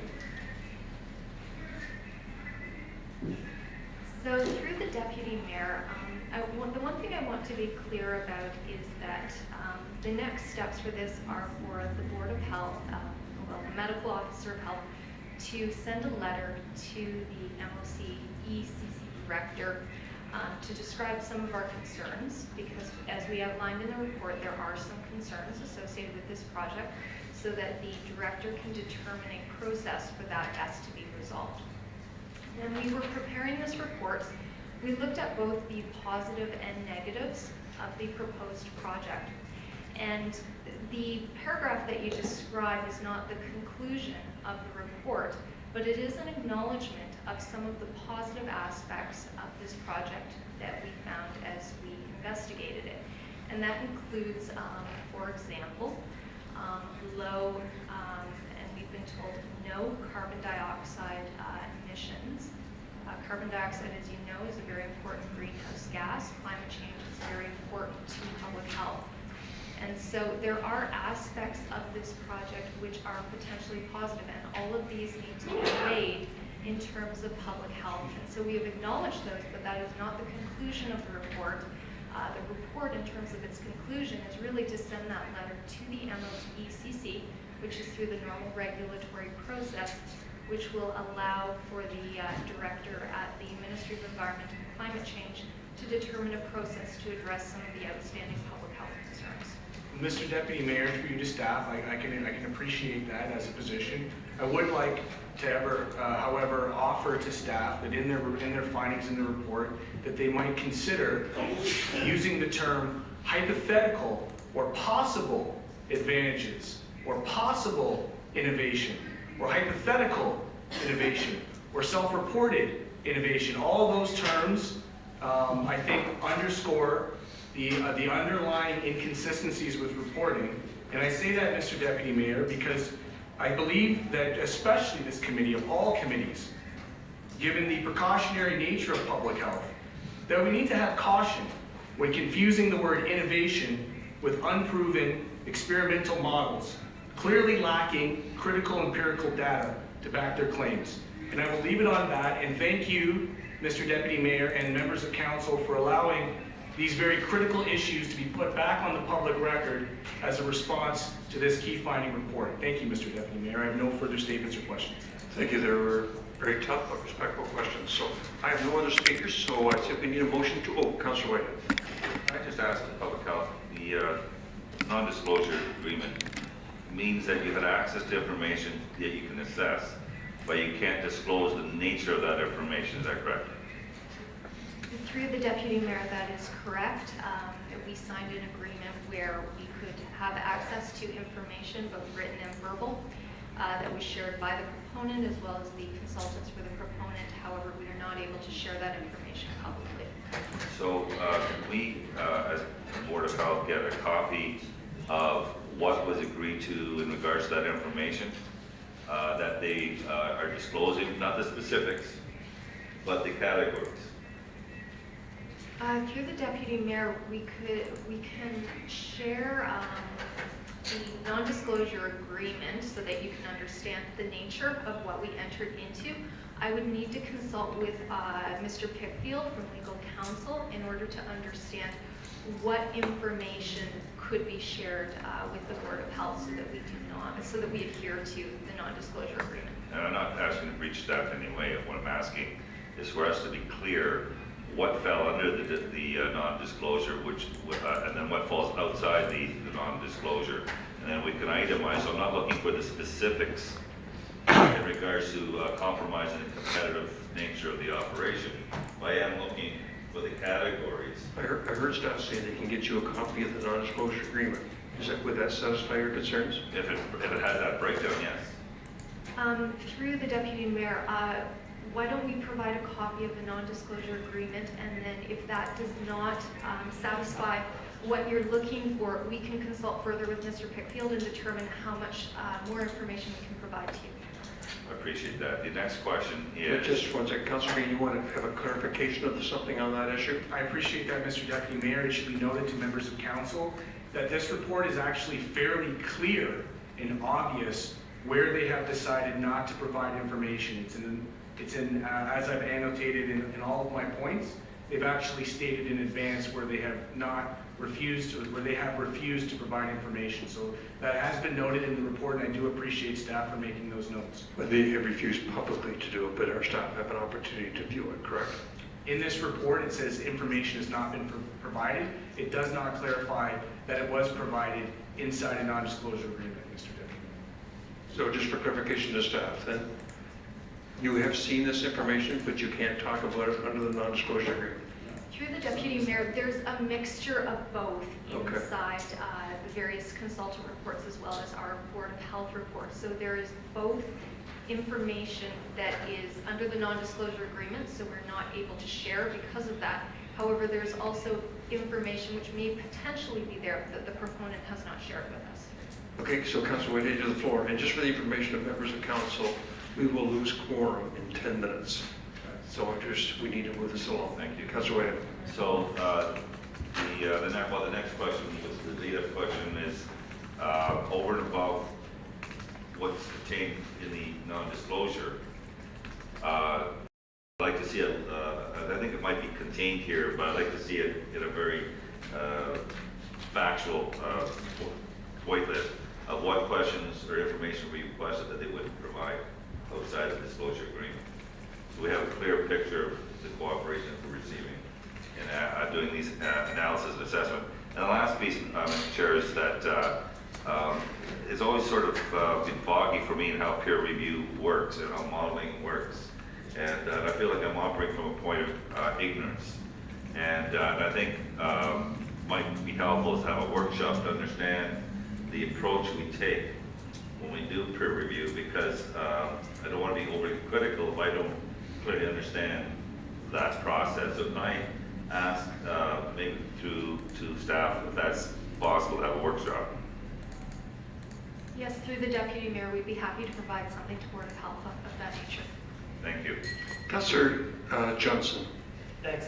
And Mr. Deputy Mayor, I know we do have to hustle a bit, so I'll try to be as brief as possible. I have a question about the HEIA step you've recommended as a future step. And sorry, and I'm doing that acronym correctly, right? It's not HIAP or something. It's, yeah, HEIA. And this actually relates to something Councillor Whitehead was just talking about. I have a concern about our government reports and findings on the gas plant relying excessively on information given to us from Port Fuels Corporation itself. Simply because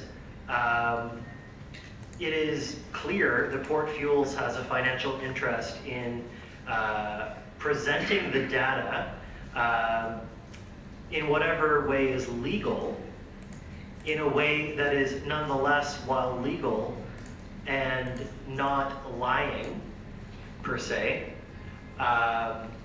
skewed toward the conclusion that the Port Fuels Corporation activities, proposed activities, are safe and beneficial. So to kind of narrow my concern down into a question, could you advise about whether the steps of the HEIA process take into account that concern? And how do they do that? Thank you for the question. Through the Deputy Mayor. So I'll just back up for a minute and speak just briefly about a peer review process. We'll do something more detailed later on. But this is very similar to the kinds of work that, for example, I do when I'm peer reviewing journal articles that people are submitting for publication in the scientific literature. And when you go and you peer review someone else's work, you don't have access to their raw data. So what you do is you actually look at a couple of different things. One is called internal validity. And what that means is you have a look at the process and the methods that someone used in order to analyze their data to understand what are the strengths and what are the limitations. The next thing that you do is you evaluate the external validity or the generalizability. What does this actually mean in the context in which we're speaking? So for a project like this, what does this actually mean in the location that it's, the proponent is proposing for this to go in Hamilton? And that's the process that occurs with a peer review. So what our consultants do is they don't necessarily have the raw data, so the line-by-line numbers of every single reading in all cases. However, they're able to look at the process that are used, and they're generally accepted scientific methodologies for how you analyze things, so they will analyze those. To go to what you were really asking about, the HEIA, so the Health Equity Impact Assessment is not intended to go through that entire process. It actually looks at something that's not covered in what the proponent has done so far. And that looks at the distribution of unintentional health consequences, both positive and negative, in the community. And so to try and explain this a little bit more clearly, what that means is we know there are certain neighborhoods in Hamilton, for example, that have higher levels of diseases or higher levels of emergency department room visits. And what a health equity impact assessment does is it allows you to analyze and understand the data that you have, the potential that it could have for positive and negative changes to the different distribution of health across the communities that will be impacted. And it can also help you to understand if there's any monitoring that needs to occur in the future. Thanks. Okay, and Councilor Ruda, final speaker. Thank you, Mr. Chairman. Mr. Chairman, two things that I want to highlight, and I've been somewhat consistent, and the proponents have advised us publicly that consistently that they're willing to accept. And I know you've mentioned or alluded to it in the Operation Upset scenario model with respect to the air pollution controls and what if there's a malfunction of some kind. Now, just to clarify, and perhaps I need to bring forward a motion, but the intent of what I spoke to him about, Mr. Clark, was that it would be 24/7 real-time monitoring, but not of a third party, but of our public health department. So through you, Mr. Chairman, I think we might need to amend this to make this very clear that the intent of that and what he agreed to assess was that we as a city, as a public health department, would be responsible for the 24/7 monitoring of that particular emission. So through you, can I have some understanding of where you stand on that issue? Who's your question to? Whoever would like to answer. Through you, Mr. Deputy Mayor, Deputy Chairman, I'll take the first shot at this. So I think last week what we heard was that the proponents had said that their stacks and their equipment will all be monitored 24/7. I think one of the things that we can do as a public health department is make recommendations to the Ministry of Environment and Climate Change.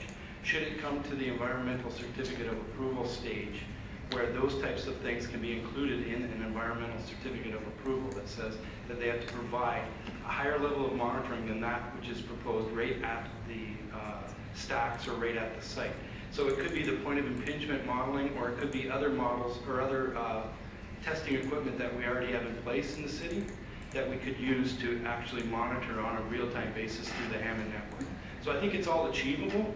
The question is, who should do it and at what cost, in my mind? We should do it, so, this is the bottom line. So, and this was confusion with last week. The intent of what I mentioned to him, what he agreed to, was that it would be site-specific monitoring of that actual stack itself. Because they've said, Mr. Chairman, that they're confident that what's being admitted is not going to pose any problem to our community from an environmental perspective. Hence, with that confidence, should come acceptance for it to be monitored by not, and not from a voluntary basis, from a third-party non-government agency, but from the city and our public health department, paid for by the corporation itself. So, at the appropriate time, I want to amend or move that we amended to clarify that position, because there was some sort of confusion, but he understood exactly, and subsequent to that, I had communications with some of their people who I clearly illustrated that that was the intent, and they said that's fine, they will assess it. So he said it last week, and he said it last year, that he's willing to assess it, and we need to have that clarity. So I will move that at present so that it is highlighted. Can I suggest, Councilman, in light of producing quorum in 3 minutes, and we probably need city legal department here too, Sure. that you would bring this motion forward at future GIC. Dr. Richardson will be there. As long as the solicitor will be there. And then we'll have time. We're not running out of I quorum. have no problem doing that. So I will put it forward as a notice. But through you, Mr. Chairman, it's not time sensitive, so this is only an information item. So hence, I will have the time to do that. It won't in any way interfere with that definition. So I have no problem, so I'll do that. I'll declare that as a notice for a future public health meeting as opposed to GIC. Secondly, if we could arrange then Dr. Richardson have Janice here for that.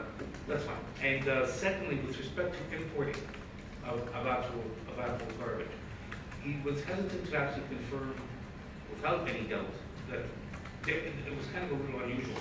He said that he was willing, that they were asking for permission to import garbage, but yet they're not planning on importing garbage. I simply want them to commit in writing that they're not going to import garbage. And that's what I said to their proponents as well. I'm not sure what, unless they're playing some game, why are they not willing to just simply say, we're not importing garbage, and put it in writing? So if we can somehow tie that in to that motion as well, then we really appreciate it. So To ask the proponent to confirm that in writing to us would be your motion. Yeah. Okay, so I see no more questions, so in the interest of time, I know Councillor Benedict, you have to get away, so a motion to receive then. Moved by Conley, second by Pearson. All in favor, carried. Is there any motion? I have no motions. Is there any notices of motions other than Councillor Maroulis? Any general information or other business? If not, a motion to adjourn. Whitehead, Johnson, all in favor, carried.